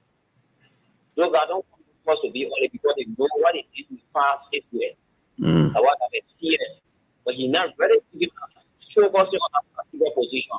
Okay. And we have the right of it. We will not always get to remove it. We will not always get potentially meeting our president, We need a right to such an occasion. Thank you for the opportunity to come to me. All right, that number I called from 231-770-560-560 is just for the WhatsApp call. Mr. Agustin Kosio. I just saw my WhatsApp. Not my WhatsApp. My call app tells me that you're trying to call that number. Agustin Kosio. Agustin Kosio is not your number. This number is a WhatsApp number. I have two numbers here. 0770-907-907 and 0886-680-373. This number plus 231-770-560-560 is for WhatsApp callers, not this one. Please don't call the number. Agustin Kosio, please. When you call, I'll see your name. Let me read these comments coming in. Mr. That's Luis A. Calasco. Yeah, Calaco, I read your comment. Alexander Boniface Emmanuel Hayes. This is an elimination process. The United Party is on first the Speaker, next the President, and pro tem, and Vice President boom, United Party in control. That's what he says. Let me read this one. You guys keep calling this number. I said it's for WhatsApp call. I got some calls. Stop calling this number. Abu Bakar Fofana. He says, Alexander Boniface Emmanuel Hayes. Are you okay? These are guys fighting amongst themselves on the live feed. The next caller, welcome. How are you? Hello? Hello? Hello, welcome. How are you doing? Hello? Hello, welcome. Go ahead. Hello? Can you hear me? I'm getting you. I'm hearing you. You don't hear me. I'm going to put the next caller. Hello? Hello, the next caller, welcome. Let's go ahead. Hello? Hello? Hello, welcome. Hello? All right, 0770 907 0770 is the number 086-680-373. These are the two numbers to call me if you wish to participate. Hello, welcome. Hello? Hello, welcome. Hello? Hello, welcome. You live. Go ahead. Can you hear me? Something wrong with you. You need to change our phone. Hello, welcome. The next caller. Hello? Oh. Hello? Yeah, hello? Yes, welcome. How you doing? All right. Go ahead. Let's see. My brother, all of these things, then cookie jar. Mm. You don't move up to the there, and the boss is all of the big is big. So you see, you have to take a lead that will in a pouring. But I didn't say we'll get because I want to read this country here. And the majority of them proceed. The Lord is God. What? I think this is key to perform that carry out the government official. The past government is that way. So we're going to teach them. So we're going to put it in this country here. Okay. So they go to the government. But you only just cause editor and they do this. Okay. President to go. Let me know the law. Thank you. All right. Thank you so much. Let me welcome you again, my brother, the Unstoppable Prince. The Unstoppable Prince is watching me from the 18th Street. Says Mr. Ibrahim Bar is watching me and listening to me from Fairmont area. My greetings to all the people in Fairmont area there. And this is Voice of Liberia 104.1. My name is Jala Grayfield, and the nation's heavenly day. Remember Jala Grayfield chapter 1:1. Let's talk and talk and talk, and never shall we fight. Fighting shall never be our portion. These are the numbers to call me: 086-680-373 and 070907-907. Where is my producer, Mr. Weir? Where are you? You gotta come in the studio. Let me go back into this. Hello, welcome. I'm okay, sir. Austin, will I make intervention? I'm broken down. Even talking about point to the you getting me, brother? We have been shut at the back our people died, liars. Okay. I said The caller over. Okay. Okay. Next caller. Welcome. Hello. Yeah, good afternoon. Good afternoon, sir. Yeah, I'm speaking to you from CNI. All right, let's hear it. Yeah, to me, the deputy speaker is on the right trajectory because if he fails to do that, he will undermine his position. And in a democratic majority win. Okay. No, yeah, numbers matter. Those guys that are prepared to go for me, I put everything because anybody that is there against a constitutional authority, they are rebel. Okay. But what the speakers supposed to do, the former speaker for me, I cannot call him former speaker. Different guy. No, he will not losing battle. If you have talked to these guys ever since this started unfolding. But I'm told those conversations were held, but the guys were just very resolute that they will not bow down to any negotiation. As evidence of the fact that they still set up a committee to be the head of best one of the lawmakers called Colette. This Colette said the senator was conflicted because he, as senator for Grand Bassa County, convinced 3 of the colleagues to leave their blood and come to the speaker's side. So they're going to listen to him. Yeah, but I used to have on spoon as cat night. Even myself, yeah, I know that is what has fulfilled this problem. Okay. Thank you. Thank you. Thank you. Welcome. Thank you. Let me welcome Albert Clinton. Albert Clinton has joined us from 77 era, she says. Do you want to participate in the show? Hello, you want to participate? Do you want to participate in the show? 0710 907 907 086 680 Hello, welcome. Hello. Yes, welcome you live on the Business Pieces. Yeah, and just calling from Aurora. Dixon, what's your surname? Yeah, what is your surname? What's your full name? My name is Bitz. All right, let's hear. Yeah, one is lawmaker. They are telephone name and what is or majority. Mm-hmm. And the constitution did not mean the 9 the speaker would have to live with me. Let's carry for 2 years and not something. Because they don't put what they are making law and that's the law and creating one of the political. You can't move this is constitution. So you think are putting for the speaker who on for all along, eh? Why? You think it's better for the speaker to go on for a long time because he's a legitimate speaker? Any be there for it 2 years they can carry on. So we see who is driven by constitution. Mm. All right. People because who are very high level by that. Thank you. All right. Thank you so very kindly for your conversation. I'm trying to get Marvin Cole. I sent a text that I want to speak to him to know where his education, what they're doing currently. With the latest development coming from their camp that indeed that's this man Thomas Pala has crossed over. What are they thinking? I want to get to him. Let me talk to this caller. Welcome. Hello. Hello. Yes, welcome. How are you? What's your name? Where do you call from? My name is Maria, and I call from Virginia this evening. All right, Maria. Let's hear you. Make your intervention. Yeah. We have been hearing in the crossing over of Fala. Yeah. But in my mind, I think this is something that we should be talking about over and over. Why shouldn't we?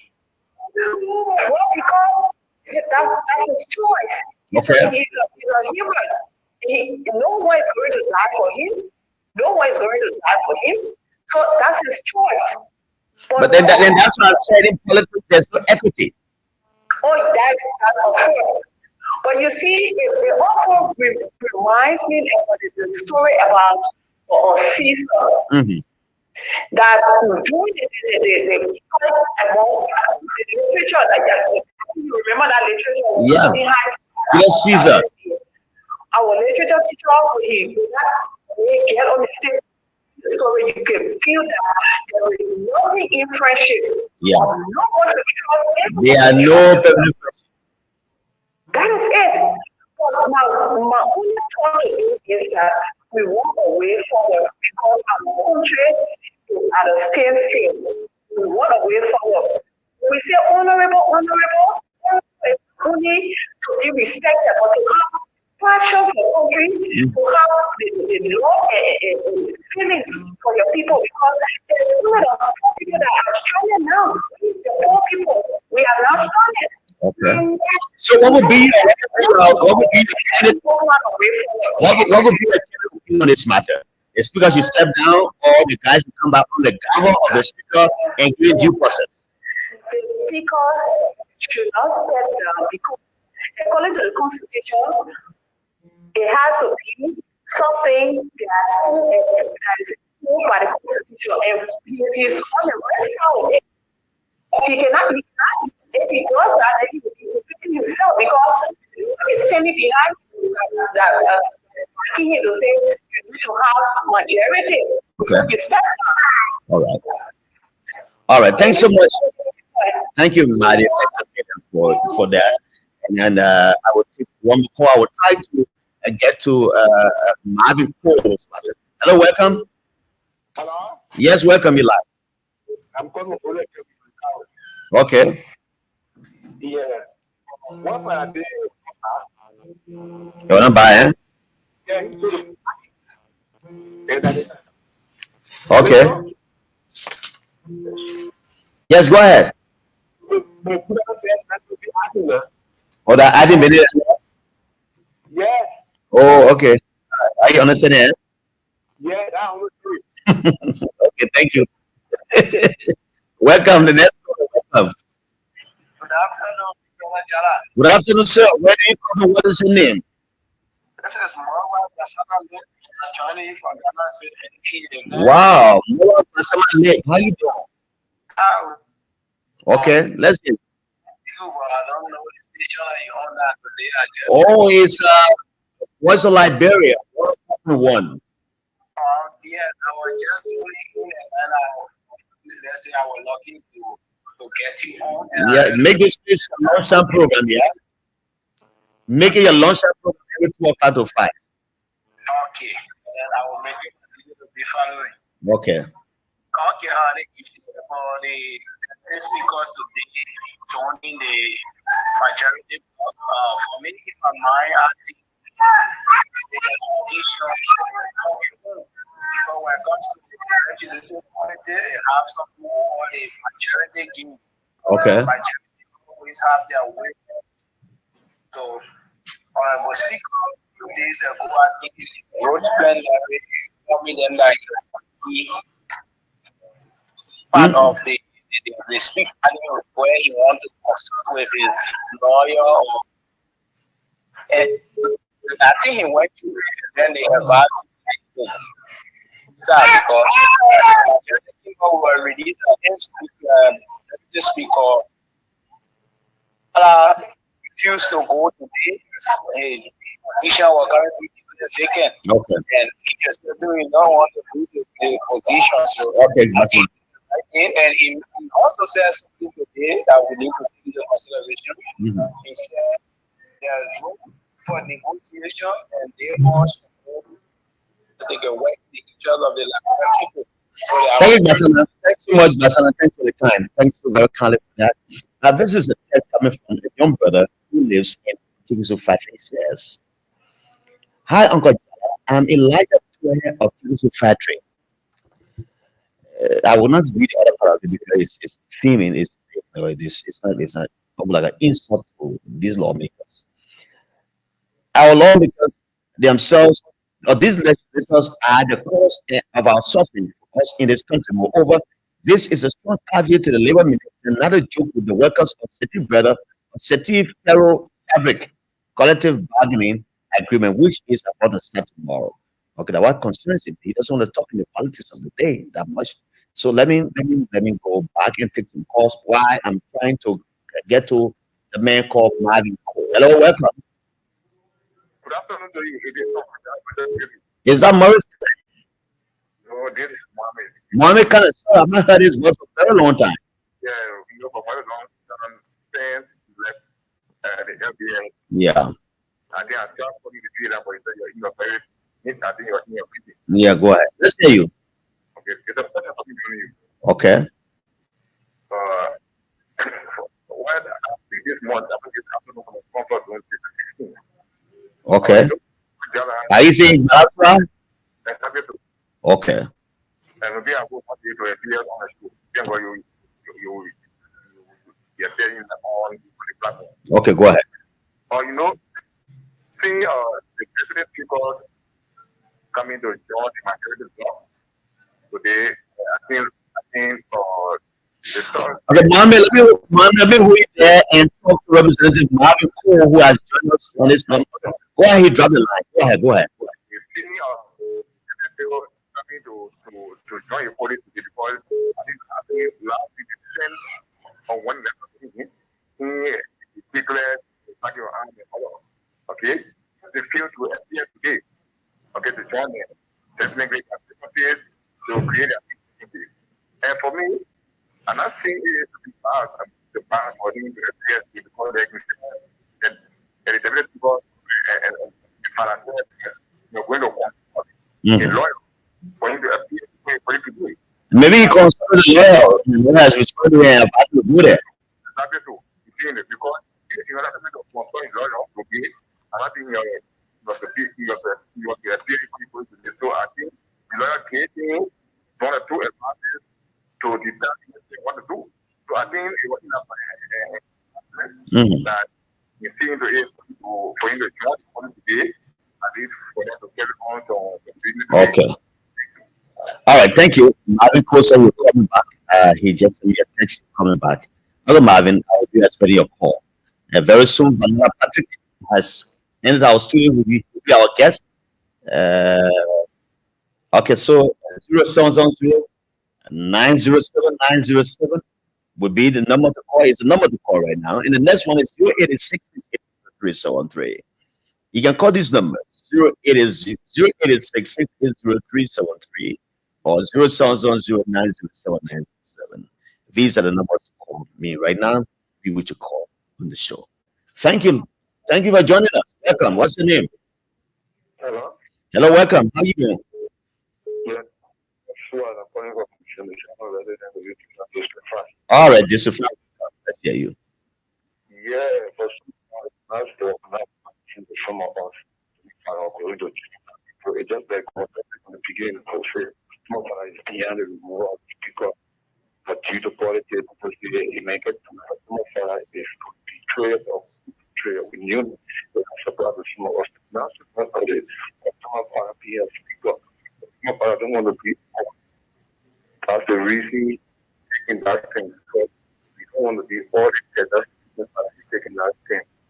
I would say this you can do whatsoever okay, but because some of them said after they started people attacking the people they were all in support. You have to start, you will be all you don't be all wealthy get around the country all the way you do for the hospital because of that you have to join the party. Thank you. Okay. Thank you very much. Let's caller. Hello, welcome. Hello. Yeah. Hello. Welcome. Yeah, this is Robert. Getting New Jersey. All right. For me, I think in how much we are supporting the current speaker to not resign, to continue to hold on to the foot of Lord, because the country is a project of Lord, not a project of man. Okay. And first of all, to get this speaker, we are also going to fight to preserve because our Lord to function in that direction. Okay. Again, our speaker to maintain his position till the North makers they can reach the numbers to moving. Then continue to maintain the position we are in direct support. The country is the country of God, like I said, we always maintain the rules of the rules of law. It is expected that the common lawmaker is no because if they are let me tell you, if you start to perceive women, one more step about people who are not beside them. All right. You have to get to everything. Let them know that they are not waiting for themselves. Let them know that they are waiting for the people. Let them know that our taxpayer money that is today, be able to move the rest of people that put the country to better. All the time we defend that look to our country. Look at them. Look at Nigeria. Look at them. So I think this is the time for our Lord to have a routine. All right. country, the country can also Republican in the level of the situation that the country can be better. Thank you very much. Thanks very kindly for your input. Let me take 2 calls. It's 2 minutes to the hour of 3 o'clock. Vanilla Papis, a civil rights activist, is here as my guest. We'll talk to you on so many issues about the country's economy, what's happening at the capital, and the UP government. How does it read the UP government? What is his thoughts about that? So we'll talk to him, man who was arrested during the UP government time for alleging that the UP government killed Harry Greaves. He was chased out of here. He was tortured in the cell, the NSA, according to him. And he came out alive after going to school in the US. He's back here.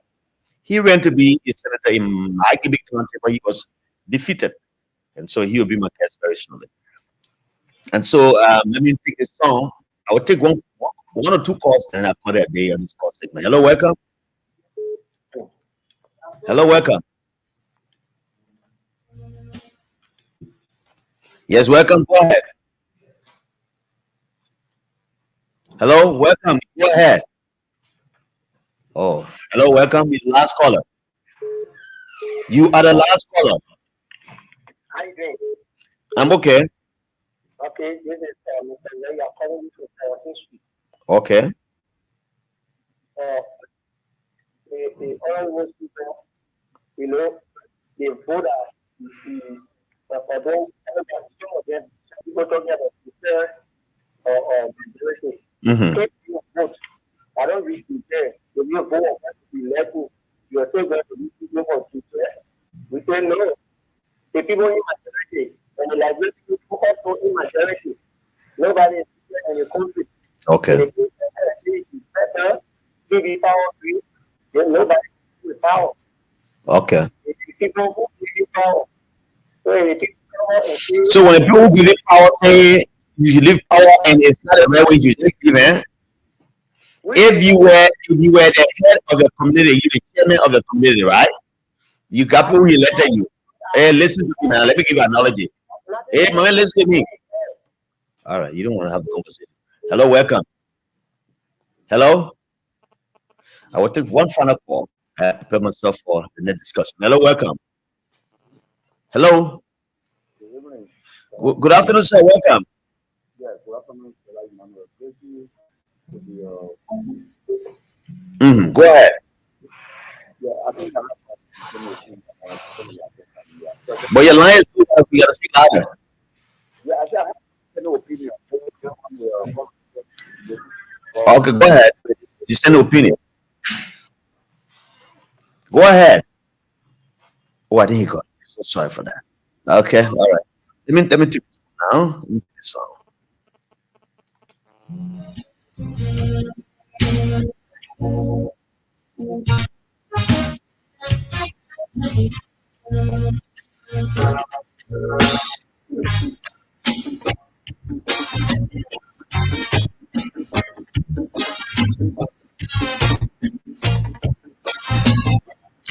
Let me recognize a few bunch of people who have joined us already. I recognize Panel Albert Clinton earlier. Alexander Boniface Emmanuel he says, according to Tifa Lepton, made it clear and he was on the majority side. And you don't have to be an art student to understand it. Be Abu Bakr Fufana on a Yeke Kolba predicted Falas crossing over about 2 days ago. He's a real Judas Ascarot in a speaker's block or a coup. He's a very quaint and overly ambitious law fellow. Bibala Jala, he writes. Monroe Batson live. I'm watching from NTA Community Gunnersville. Good to be on your show this afternoon, Jala, he says. Bill Gay. I'm watching you from Grand Bassa County, Buchanan City. Where's my woman Commissioner James Brooks, former commissioner of the city of Gunnersville? My woman, how you doing? You are there in the Dwazan area around the route of the highway. Jefferson Jojo Pretty. Jefferson Jojo Pretty. Falling live from Sinker Fulton Street. Liberian eminent intellectual. Fala is oh, I think your comment coming clear. Where is it? Oh, all right. Thanks, Mr. Emmanuel. That's a Liberian eminent intellectual. Vanilla is joining me. Let's get a bounce of this song from Blondie. We want peace in Liberia. This is a nation assembly. And my name is Jala Griffith. Or you call me Kien Balaku. In Pele, when you say Kien Balaku, it means the drop back Kenya. The drop back Kenya is very hard to carry by a small child or by a kid. But a grown-up fellow knows how to carry it. If you give it to a child on a rainy day, he says it on his head. The other dreams when it comes in his eyes, and it makes him blind. And he cries with his mother's name. And on a sunny day, you give it to him, he put on his head. When the sun shines, they bow in, he knows that crying again. So when they beam it up, I'm not part of the carry. They know they carry a whole with a hand. When the other hand gets tired, you give the other hand. Emmanuel Bro, good afternoon to you. He says, good afternoon, Voice of Liberia, Honor Jala Greenfield, and my fellow veterans. As always, on this Thursday, October 31, 2024, I'm watching today's edition of the show from the Georgia Floyd Square in Minnesota. Welcome, Emmanuel Bro. I don't know if it's Emmanuel Bro, who was a Star Radio, a fellow journalist. Akwe Government College. Why can we listen to this music and think about what we went through during the war? Yes, Akwe Government College. Coming to you.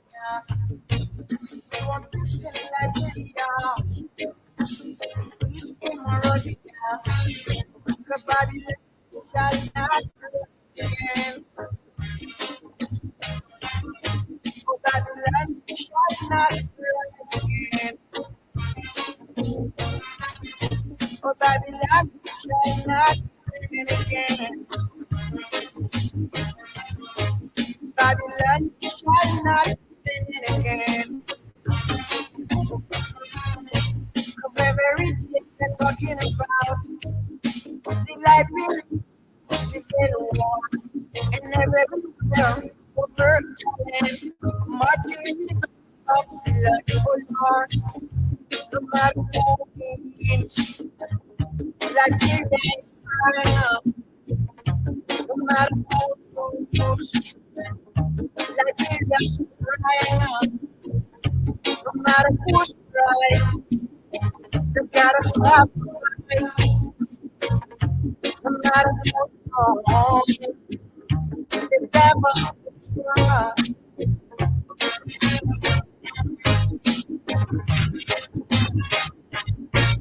They want peace in Liberia,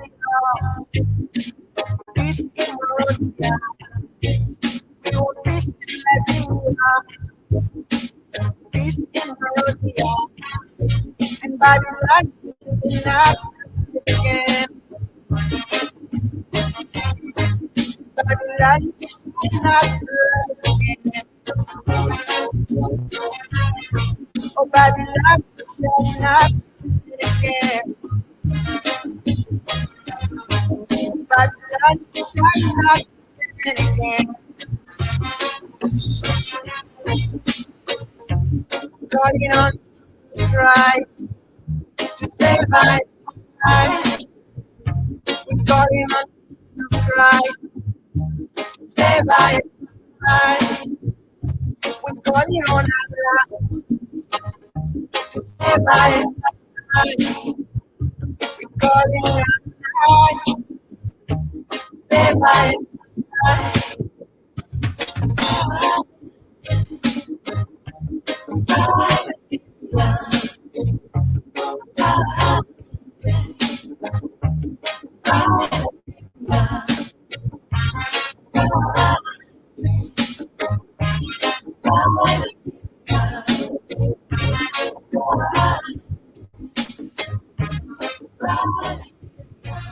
Oh yes, Alpha blended with that word. Yeah, allow the music to play Liberia so he can get a message of it and make a decision for Liberia. Maurice Roberts Jr. says, I'm watching from Marshall City in Lower Maggie County. And Abdullahi Dollar says, good afternoon. I'm watching from Sozo City in Lofa County. Oh, my brother, how is Lofa this afternoon? Then Pana Albert Clinton says, in the middle of difficulty or frustration lies an opportunity, and this only golden opportunity is the rule of law. We need to set precedent on this unlawful removal of speakers in our country. And I agree with you, Albert Clinton. The very removal of speakers, resignation of speakers in this country because of political pressure. Let me talk to Representative Marvin Ko now. Let me talk to him finally. Marvin Ko is here. Marvin, good afternoon. Welcome. You are on the show. He's a blue-carded lawmaker. I'm trying to put this on speaker because, okay. He's here now. Marvin, good afternoon. Welcome. You are on the Bitz show. Okay, Jala, I want to say good afternoon. Thank you for putting me on your radio. Now, you were on Capitol Hill today. Earlier, you said that Thomas Fowler was a betrayer. You said he was behind the plot to remove the speaker. And I heard you quickly. Now he has crossed over. What went wrong? Well, I listened to the deputy speaker when he made his statement in the gathering of our colleagues at the Joint Chamber that is now organized as the legislative sitting, and he was very, very careful about how he placed his words. So I think the more development that coming out as it relates to the presence at that gathering. So I wouldn't want to jump the gun, even at the time, acting and speaking on the basis of conversations that we heard, recordings, facts and evidence that were presented to all, were acting on that. So we want to hold it tight a little bit while more consultations ongoing and then we'll officially speak to the nation. Now, you don't see his crossover as permanent. No, I am not him. He has the ultimate decision to make. So whether he will remain there or he went there to then to say respect the rule of law, follow the order of the Supreme Court, even though the plan has been committed, the violation was committed, and the Supreme Court said that if issue stay ordered and they did not respect the court, that was the most decided thing. But however, the president of the deputy speaker, I think, was proposing them according to the statement that he put up, respect the rule of law, respect the rules, make sure that everything that we want to do, we should be lawful about it. For that statement alone, you respect the rule of law, does that mean that he's causing his colleague to come back in legislative assembly to undercover the speaker? I agree. That's what you were insinuating when he said respect the rule of law. I believe strongly that the deputy speaker meant that the rule of law, the due process should be respected.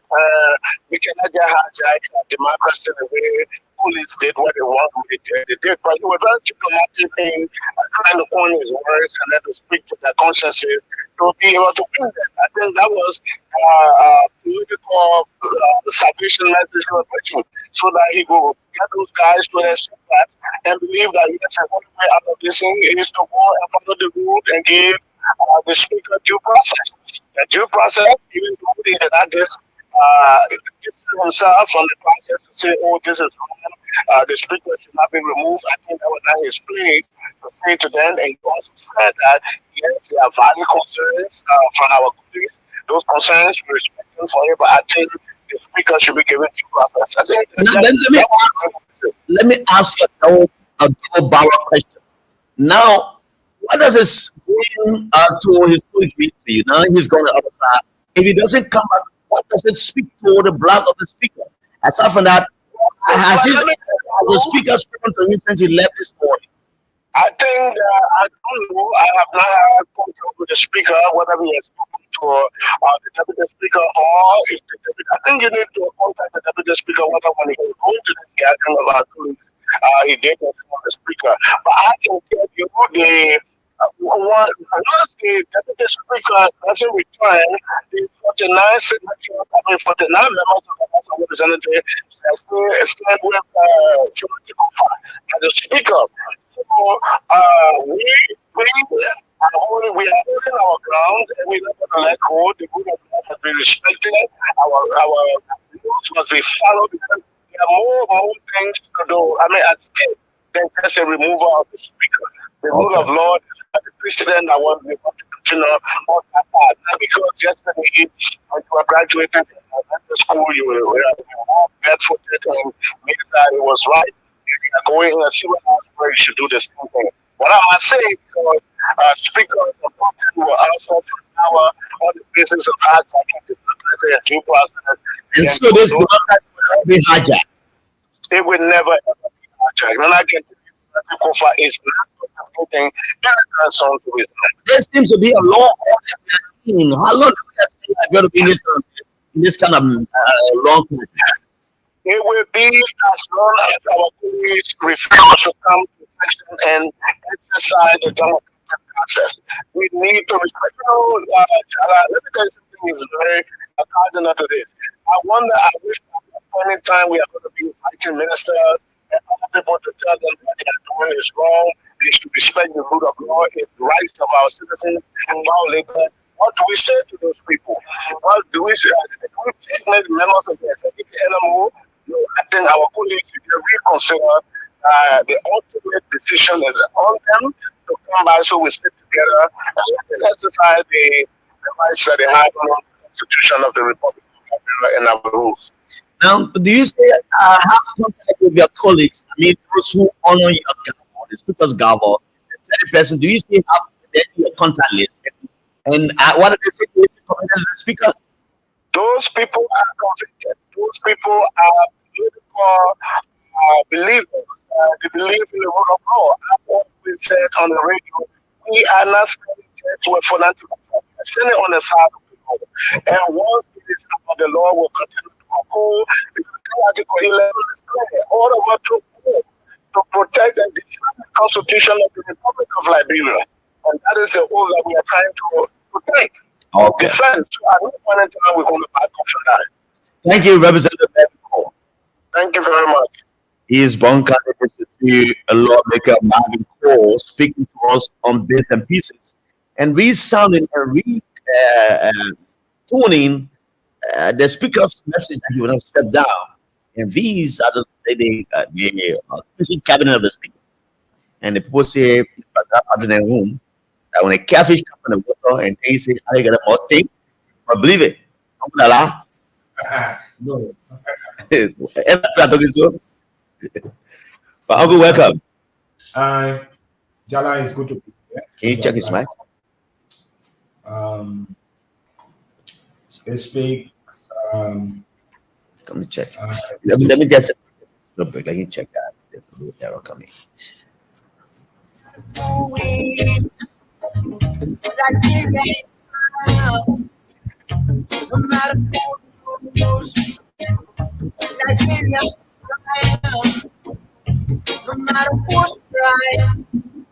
right, let me pause again and say welcome to Patrick. Vanada, welcome. Thank you. It's good to be here. Am I okay now? I think I'm getting you very clearly, but let the guys outside. Let me just recognize a few bunch of people who join us and for our discussion. Boyman the second. I'm watching you guys from Louisville, Kentucky is Boyman the second.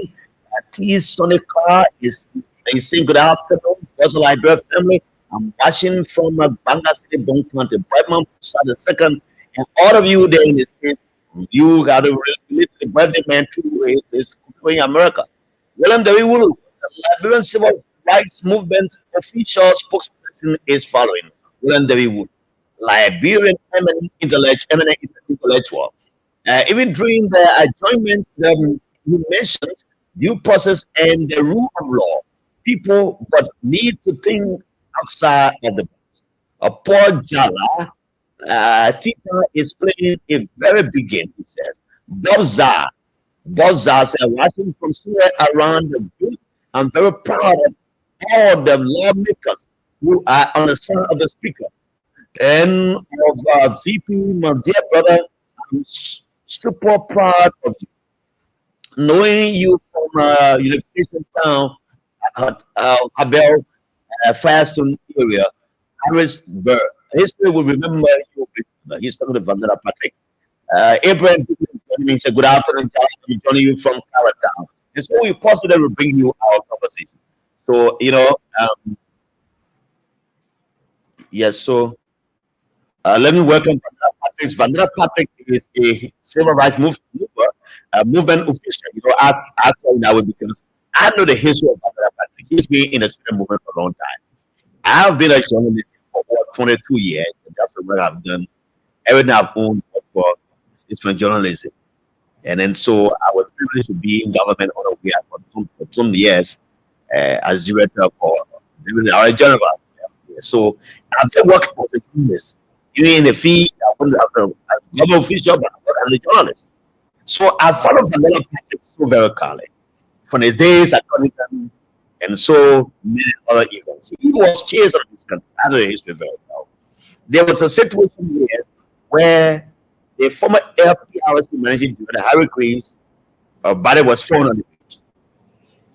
Philip Brown, a very effective Liberian journalist, made a first pronouncement and said the man was murdered. And I interviewed Philip Brown on OPF and asked him. He said the man was murdered. A few days ago, again, the man called Stephen Freeman came and buttressed Mr. Brown's comment about the murdering of Mr. Harry Graves. And the two people said it earlier. Vandana Patrick he Sanity. And he said he believes that this man called Harry Graves was murdered by so-called people called the UP government. But Philip Brown, who made an earlier comment, he was sought after. The government of Ellen Johnson sought after Seaman Freeman, his home in Georgia was barricaded, and then police went there, he chased out of this country, he ran away. Vandana Patrick was a victim of circumstances. He was grabbed, he was beaten, he was tortured, he was taken to custody. Then he has come back for the first time in so many years to speak of him on this medium that we did before. Vandana will say, welcome. Let me say, welcome to the other guys who joined me. Eddie, Baron, Daniel, okay, Baron, yes. Pete Weller is also following us. Yamputo Pajodo, that name is difficult. Duke Curry is here. Akwe Amekoli. So welcome, Vandana. Well, Jala is good to be here. Can you change his mic? Let's see what happened here. Okay, I think it's better. You hear me? I'm hearing now. Okay. Let me see. Can you use my two or do the combination of two? Are you hearing me? Okay, let's go. Let's go ahead. Maybe you can monitor the radio and see what is coming on. So it's good to be here, and thank you for the invitation. I think something needs to be on the map. Yes, I think you can change your mark. Let me just take a minute. You can change your mark. Use one of these marks on the side. Let me take this. Yes.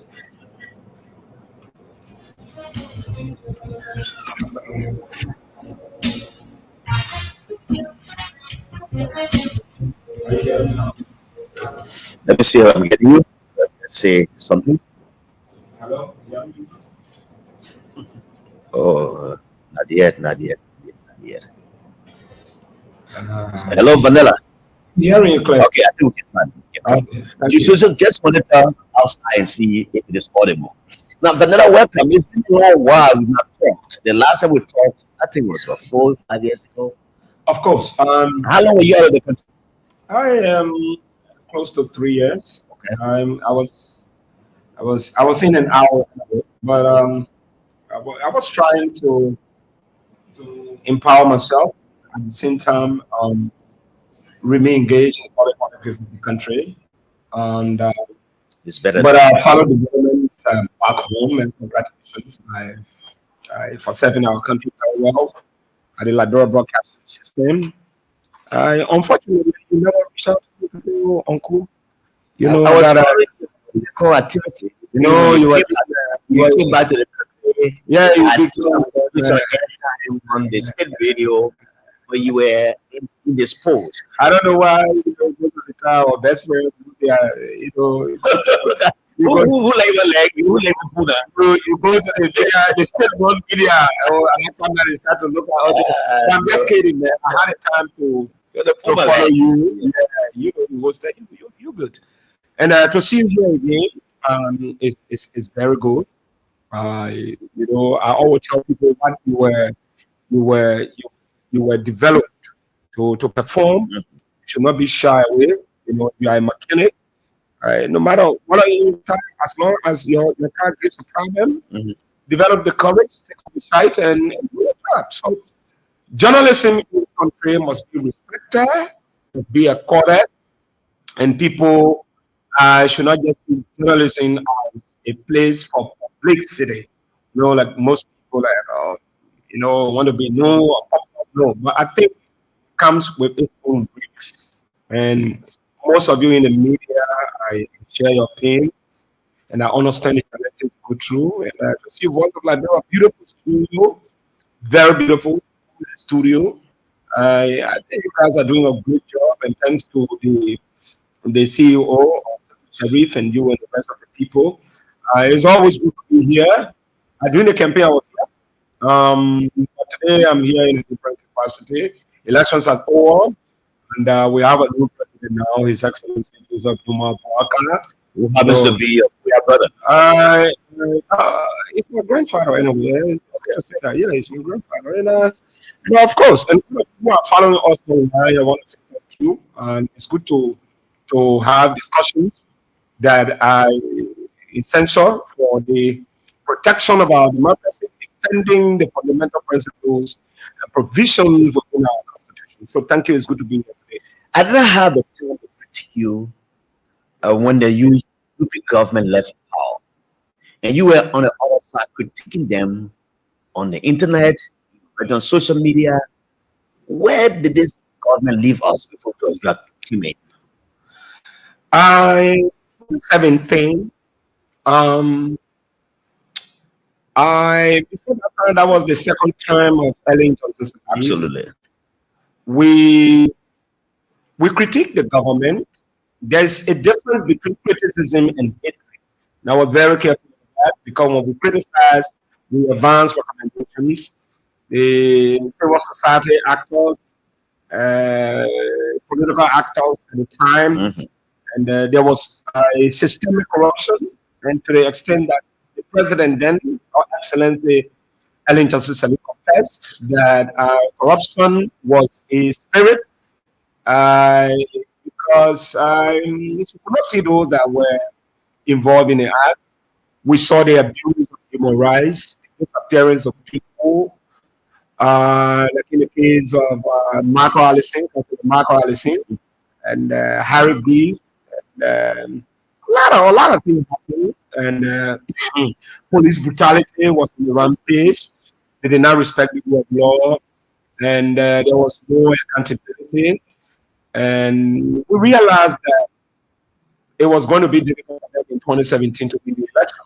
And so, without fear of failure, we criticized them during the election, and we saw the coming into force of His Excellency George Weah, hoping that we too would do something good and place before him Liberians to uphold the rule of law, people who engage in acts of corruption, and build this country, build jobs, put away nepotism, sectionalism, tribalism, regional politics, and build this country in line with what the Constitution requires. Few groups of people became deviant. They were untouchable. We criticized, we talked. He too did not listen. 2023, Liberian people came I said, Mr. President, we don't want you. So today, Joseph Waka is prison. I am hoping the mistakes that were made in the past that got him defeated in 2017 will not be made under his regime. Haven't they been made now? I think they are using the playbook of 2017. I think the problem we have in this country is that we don't historically recollect the mistakes of the past. What led them to have lost the election in 2017, and where we are now? Are we trying to rebuild a new Liberia, or are we still thinking about what led to the defeat in 2017? So for me, I have not seen a change. We are still going into a process that does not conform to good governance. You hear people stealing LTA on the report. Hope the current acting chair of the board of commissioners at the LTA, Mr. Have you taken time to read that report? We read the report, and how long has it been involving corruption? It been over too. So, no. I'm asking the question because I'm being rhetorical in this question. Because if you put the main of corruption at the LTA, then what kind of fasting is that? No, the point is this president is on record for acting on audit report. The first batch of commissioners that were there. Yeah. They reported them because they said they were hawking corruption. They have now forwarded them to court. When you accuse somebody, it is important that you send them to court to exonerate themselves. We saw what happened at the Central Bank of Nigeria.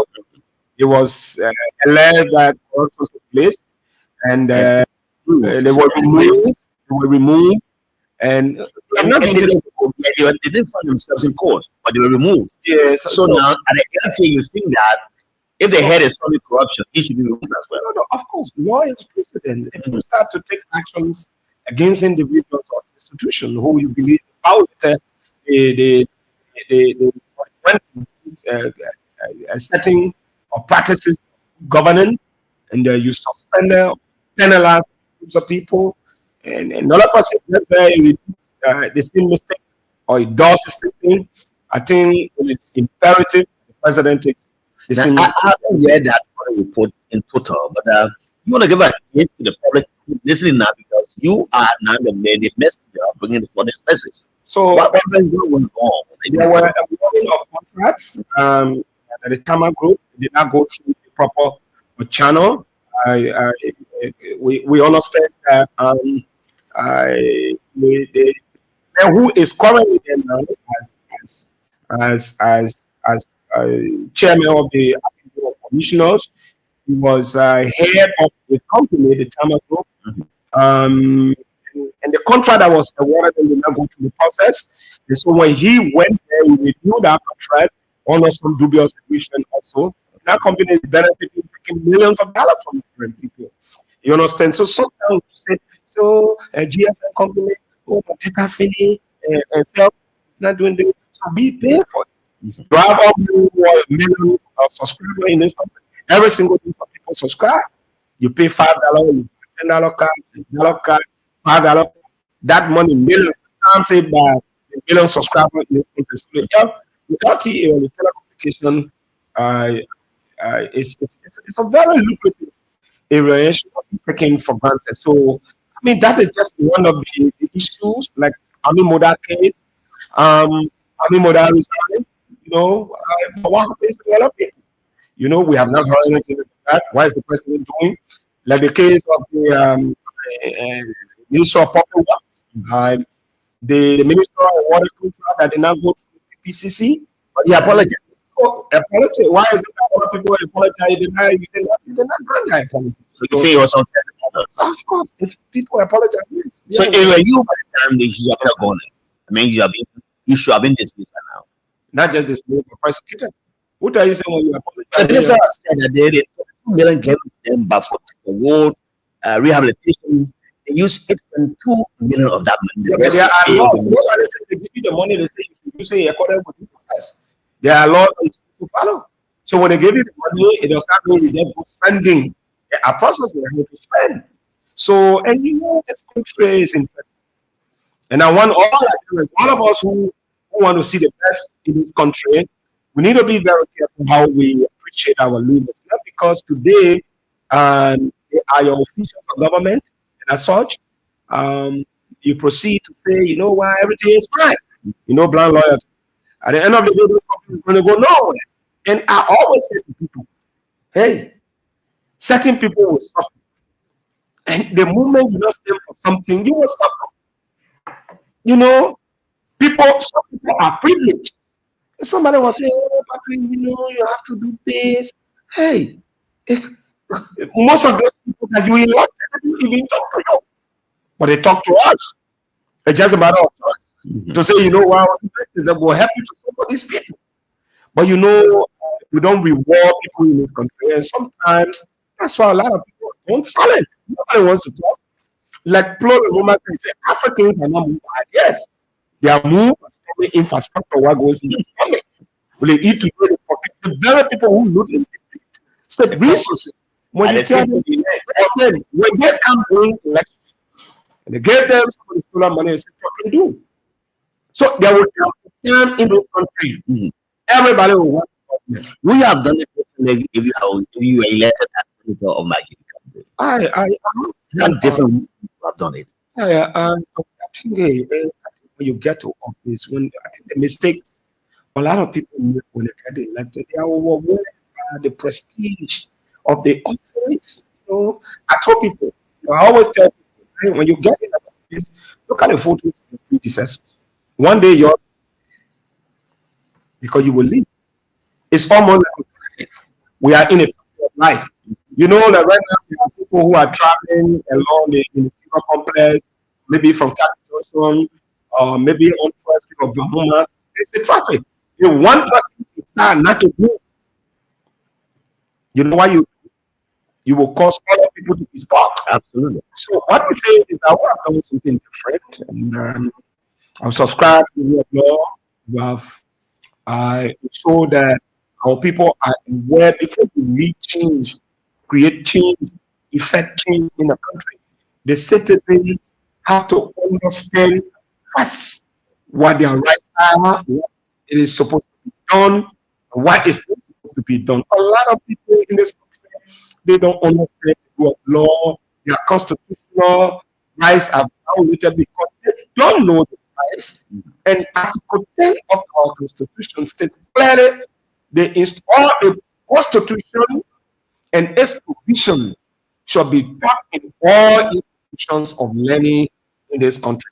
But regretfully, things have not worked in the right direction. And it is regretful to see people wanting to bring about change and only the rights of their own people, like what is happening now, the capital. Mother Ellen Johnson Sirleaf, when she left power, before she left power, she said we failed in fighting corruption and reconciling the country. She admitted them.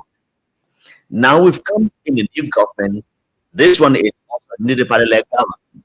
Do you think what happened in the government of Ellen Johnson Sirleaf, well, Joseph Walker was vice president, it can be done differently now, or do you think that some of these things will happen and will be the same things, business as usual?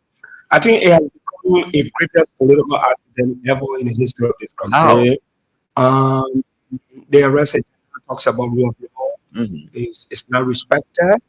People just not respected under this regime. It has to do with the fight against corruption. One of the reasons President we are left the presidency because he put to fight corruption. That's it. You think the border government will be left with no alternative?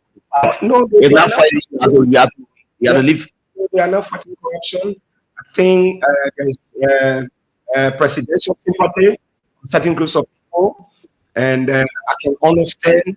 And the president is now in charge of the country, can speak to that matter. Look at, for example, the LDA. This president took an oath to save our children, to save our brothers and sisters from drugs, and to the extent when he took a drug test, first of its kind in our country, and declared the fight against drug as a national health emergency. Regretfully, in less than 3 months, there was a fracas among the 3 directors, suspended them with about 6 months. This president has not published The report.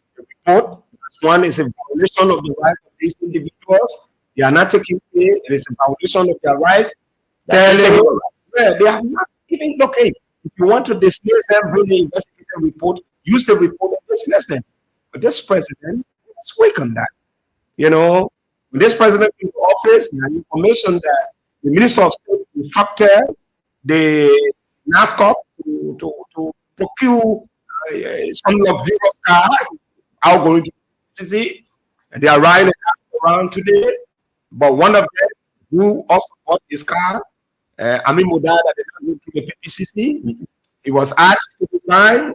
He was demonized, criticized. So the car taken from him. But the other guys still riding those big cars. They sit inside. The Santa Claus and Mickey Mouse, eating shawarma, drive on our bloody roads. How can we in this country dress more than the country? The country is dead. The country is dead. Citizens are dressed more than the country. Yeah, that's not official. That's more than the country. Look at your road. Look at the community. That's what mosquito killing our people. The MCC overwhelmed no money, and the lawmakers they do nothing. So, there are indicators that to see what is happening in the country. I have all reason to believe that it's a struggle. Self-citizens of this country become more conscious about their well-being and begin to agitate for justice, begin to agitate for the protection of the rule of law.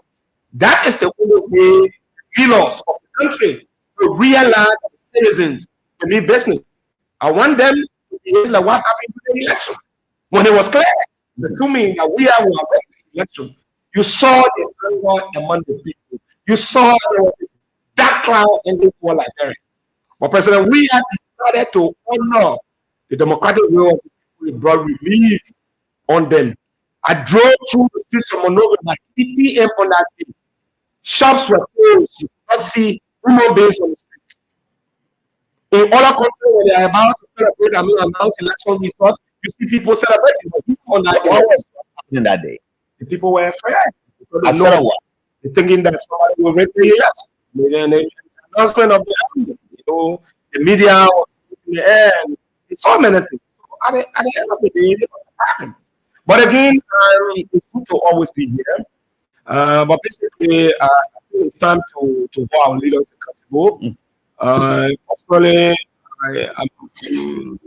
I'm not happy about the ongoing developments at the national legislature. What is the whole thing at the legislature? Now, the deputy speaker, who happens to be the second big man in the lower house, crossed over to the majority member, and then his boss, Mr. Fonatico, says he will not step down. He sends by the power of the law, and he is supported by many people. And on the other side, other people are still supporting the side of the council. They don't want him because they are in majority. So, we need to make things clear for we will protect the Constitution. Hey, let me make this clear. He's staying on the side of I stay on the side of the law. I'm not protecting Funati. The allegations against him, I think they are grave, and as such, we be given due process. And now we are at the end of our Constitution that mandates that everything that we do in this country, informing the law, they should apply due process. Due process is the process when you are accused, you should be treated fairly, to face your accuser and answer some questions. So I'm hoping that the Constitution is respected. If the Constitution is not respected, mass citizen action to protect and defend the Constitution, to be called mass would be eminent on holidays where people coerce, former speaker to resign.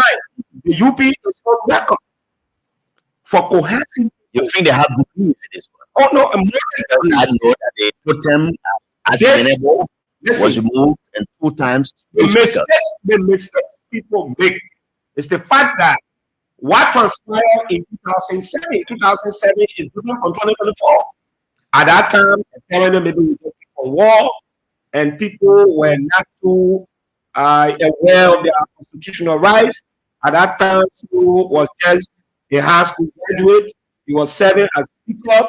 So a lot of people played. But at the end of the day, he was coerced to resign. And I want Liberians to understand, no speaker has been removed. Yeah, they have resigned. They have resigned. Honor pressure speakers. Honor pressure.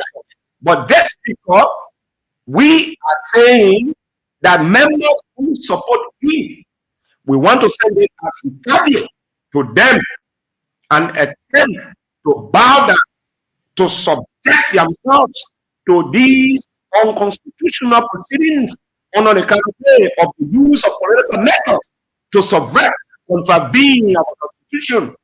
It will be met with resistance. We use Article 1 of our constitution to demand justice. And this is why we are waiting on Monday to hear from the Supreme Court. The Supreme Court. So if the Supreme Court is not respected via application, we will march to the capital, under the kind of march to the capital, demanding the government to respect the constitution. You know why? A few months ago, you have men. When you talk about men, When I said men, I mean large people. No, people are listening to this show. They are hurt at what is going on.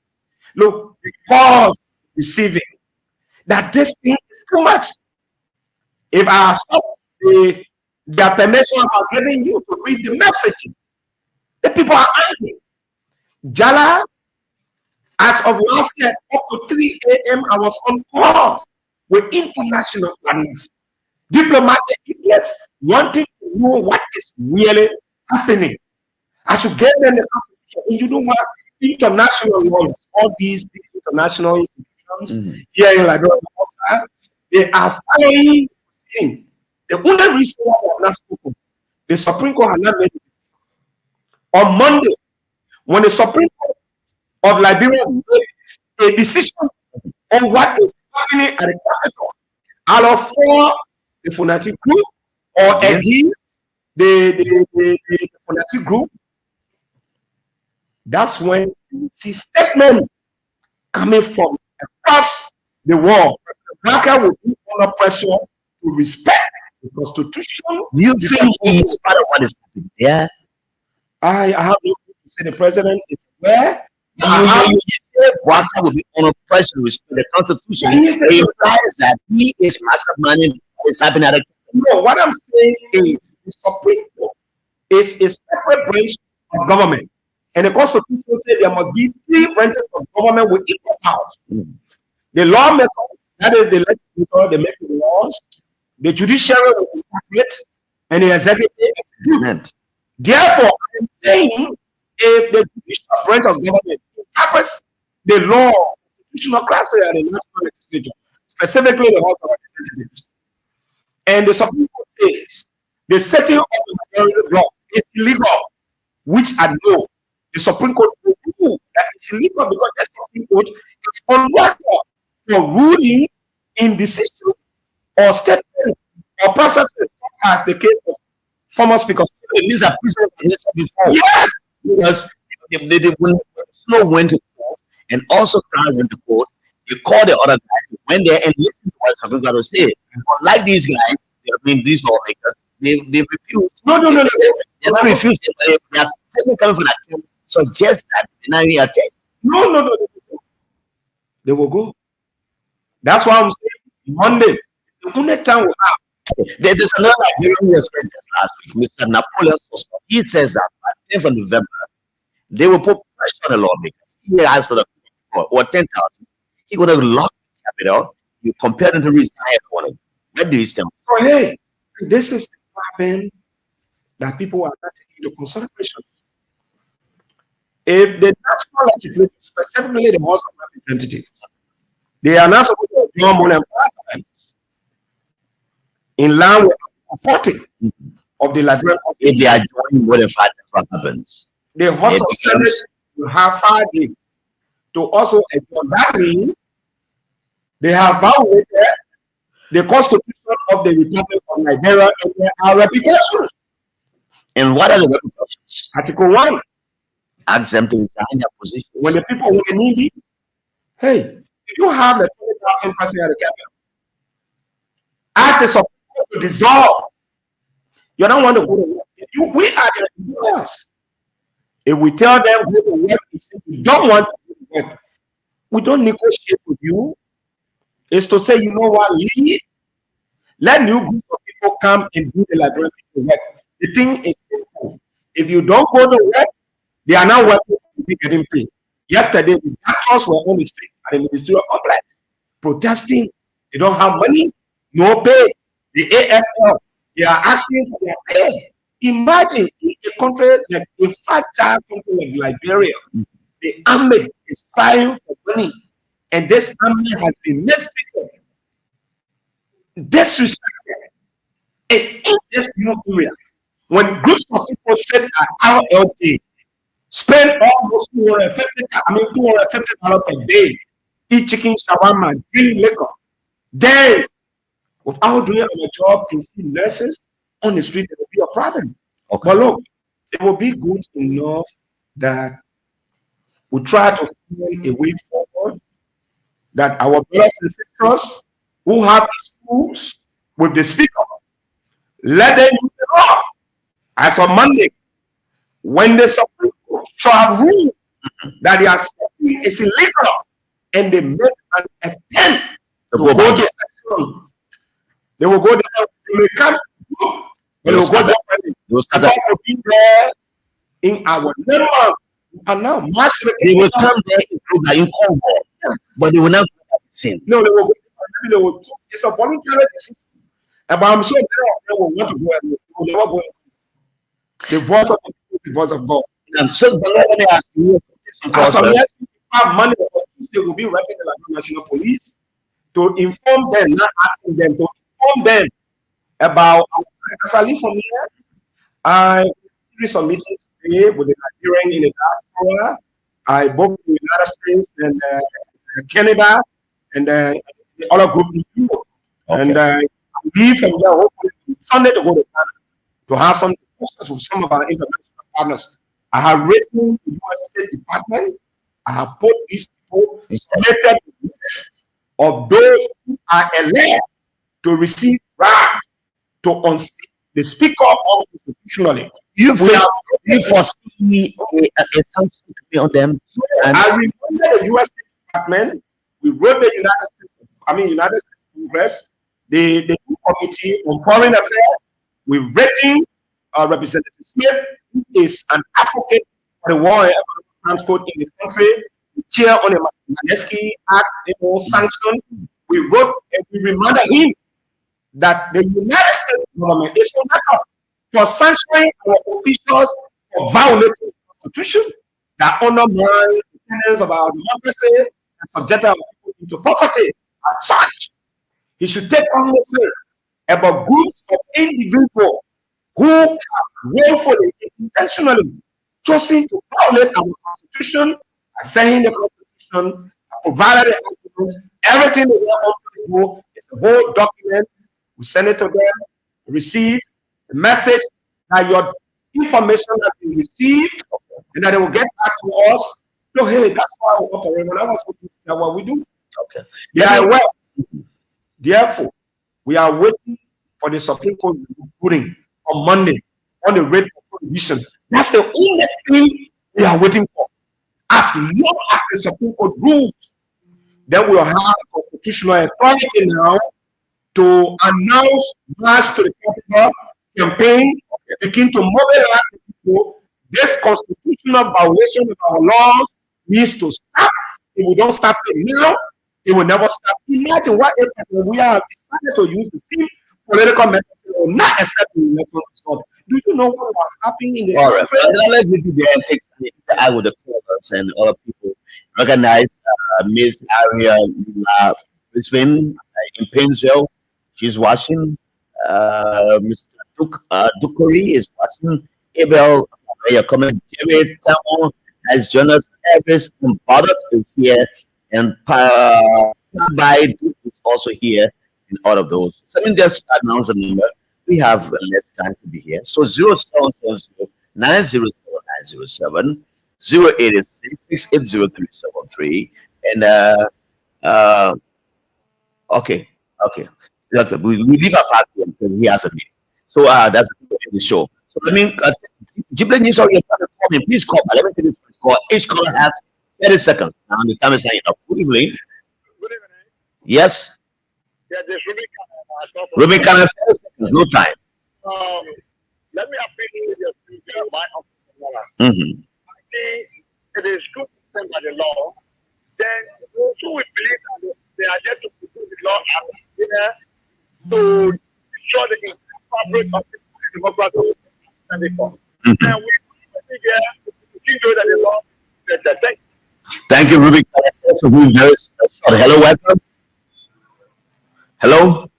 The next caller. Let me take my party. Yes, go ahead. 30 seconds. Yeah, thank you very much for representing my you for today. Thank you very much for my comment of unique level of position. Wait, let me say this. Yes, legal law record. If they will go to all they will be consequences. We, the president of that country, we will elected these people to do our work. Okay. Not to impact the country at the international level. This is unacceptable. Okay. I have obvious men. I know Vantage will be follow you there. Okay. Thank you. Thank you. Next caller is here. This one. Hello, welcome. 30 seconds. Good afternoon. Welcome. Good afternoon. Thank you. I'm Junior. I 20 seconds. Go ahead. Yeah, let me say good afternoon to Patrick. I am encouraged, in every country, there will always be some people. Yes, that's the guy. There will be other people who will stand for their integrity. In this case, Patrick, standing with the law and standing with integrity. Thank you.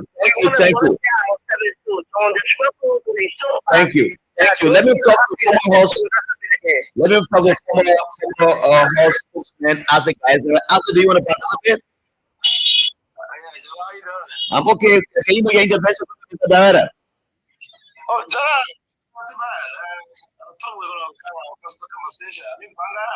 Oh, you're not. We are speaking of issues on Capitol Hill, the cross-over of and other legislative matters. Yeah, I mean, we saw this happening as a replay or playing to the talent playbook, transnational crossover. So, we know that it was behind the meetings. Unlike those people who would have found in behind those meetings. He stands accused by many of the groups. Yeah, he accused that accusation, kind of accusation. But which, well, who has changed all this? One of the of the board to improve. People are still talking about the issues. The government addresses those issues. Okay. Our roads, like you see, we're hearing about the LC bill to increase. So there are more national issues. Yeah, and those are the issues that are very concerning. LC bill to increase. Yeah, so I don't want to try with this, Then I'll give you a call to show Mr. Red. All right, John. Thanks you very much. I think guys are Red Bon County. Welcome to the next caller. Hello, welcome. Caller, are you there? Okay, let me take this one. Hello, welcome. Go ahead. Hello. Go ahead. Look, you are on the line. My name is Tommy F. and I'm running the show complex. All right, Tommy, let's see. Yeah, I listen to the guys there, school lecture level. I just want to point out some contradiction with You might just be the last one when he has another engagement. Yeah, hello. Yes, go ahead. Yeah, I mean, you said that the majority are proceeding, constitutionally, which is not true. Okay. Yeah, proceeding constitutionally. Yeah, you see, Article 43, which gave them the power to control. All right, thank you for that time. Let's go to Mandela. Let's with the last, my dear brother, I'm sure you following, but permit me to respectfully disagree with you. The Article 33 talking about being the last one about Article 33, and I got the article here. Maybe I can help you. It states clearly that A simple majority of each house shall constitute a quorum for the transaction of business. But the conjunction is there, but a lower number may adjourn from day to day and compel the attendance of absent members. Compel, force them. How do you compel a majority to attend? Is to seek Article 26 of the Constitution inviting the judicial branch of government to interpret that these absentee members are acting outside the law. And that's why the prohibition was issued. So sometimes you don't need a constitution here one place. I'm not a constitutional lawyer, but they tell you so you can have a quorum, but when somebody says, "Oh, you can't," but the media is a conjunction. The media is a know you. If you don't have a quorum, but it's not legitimate. So again, July is always to be here. And let me say this as a reminder to all Nigerians. Everything that we do here today is not just to protect Kofanu. We are doing this to protect the Constitution of the Republic of Nigeria, to start the illegal removal of forcing speaker or Senate President, to resign. If they succeed, that person that will be a Senator, he will be removed. So again, thank you so much, my brother. That's how we're doing this afternoon. My name is Chala Gravely Dominic in next Monday on another fascinating topic on this radio. Have a good day.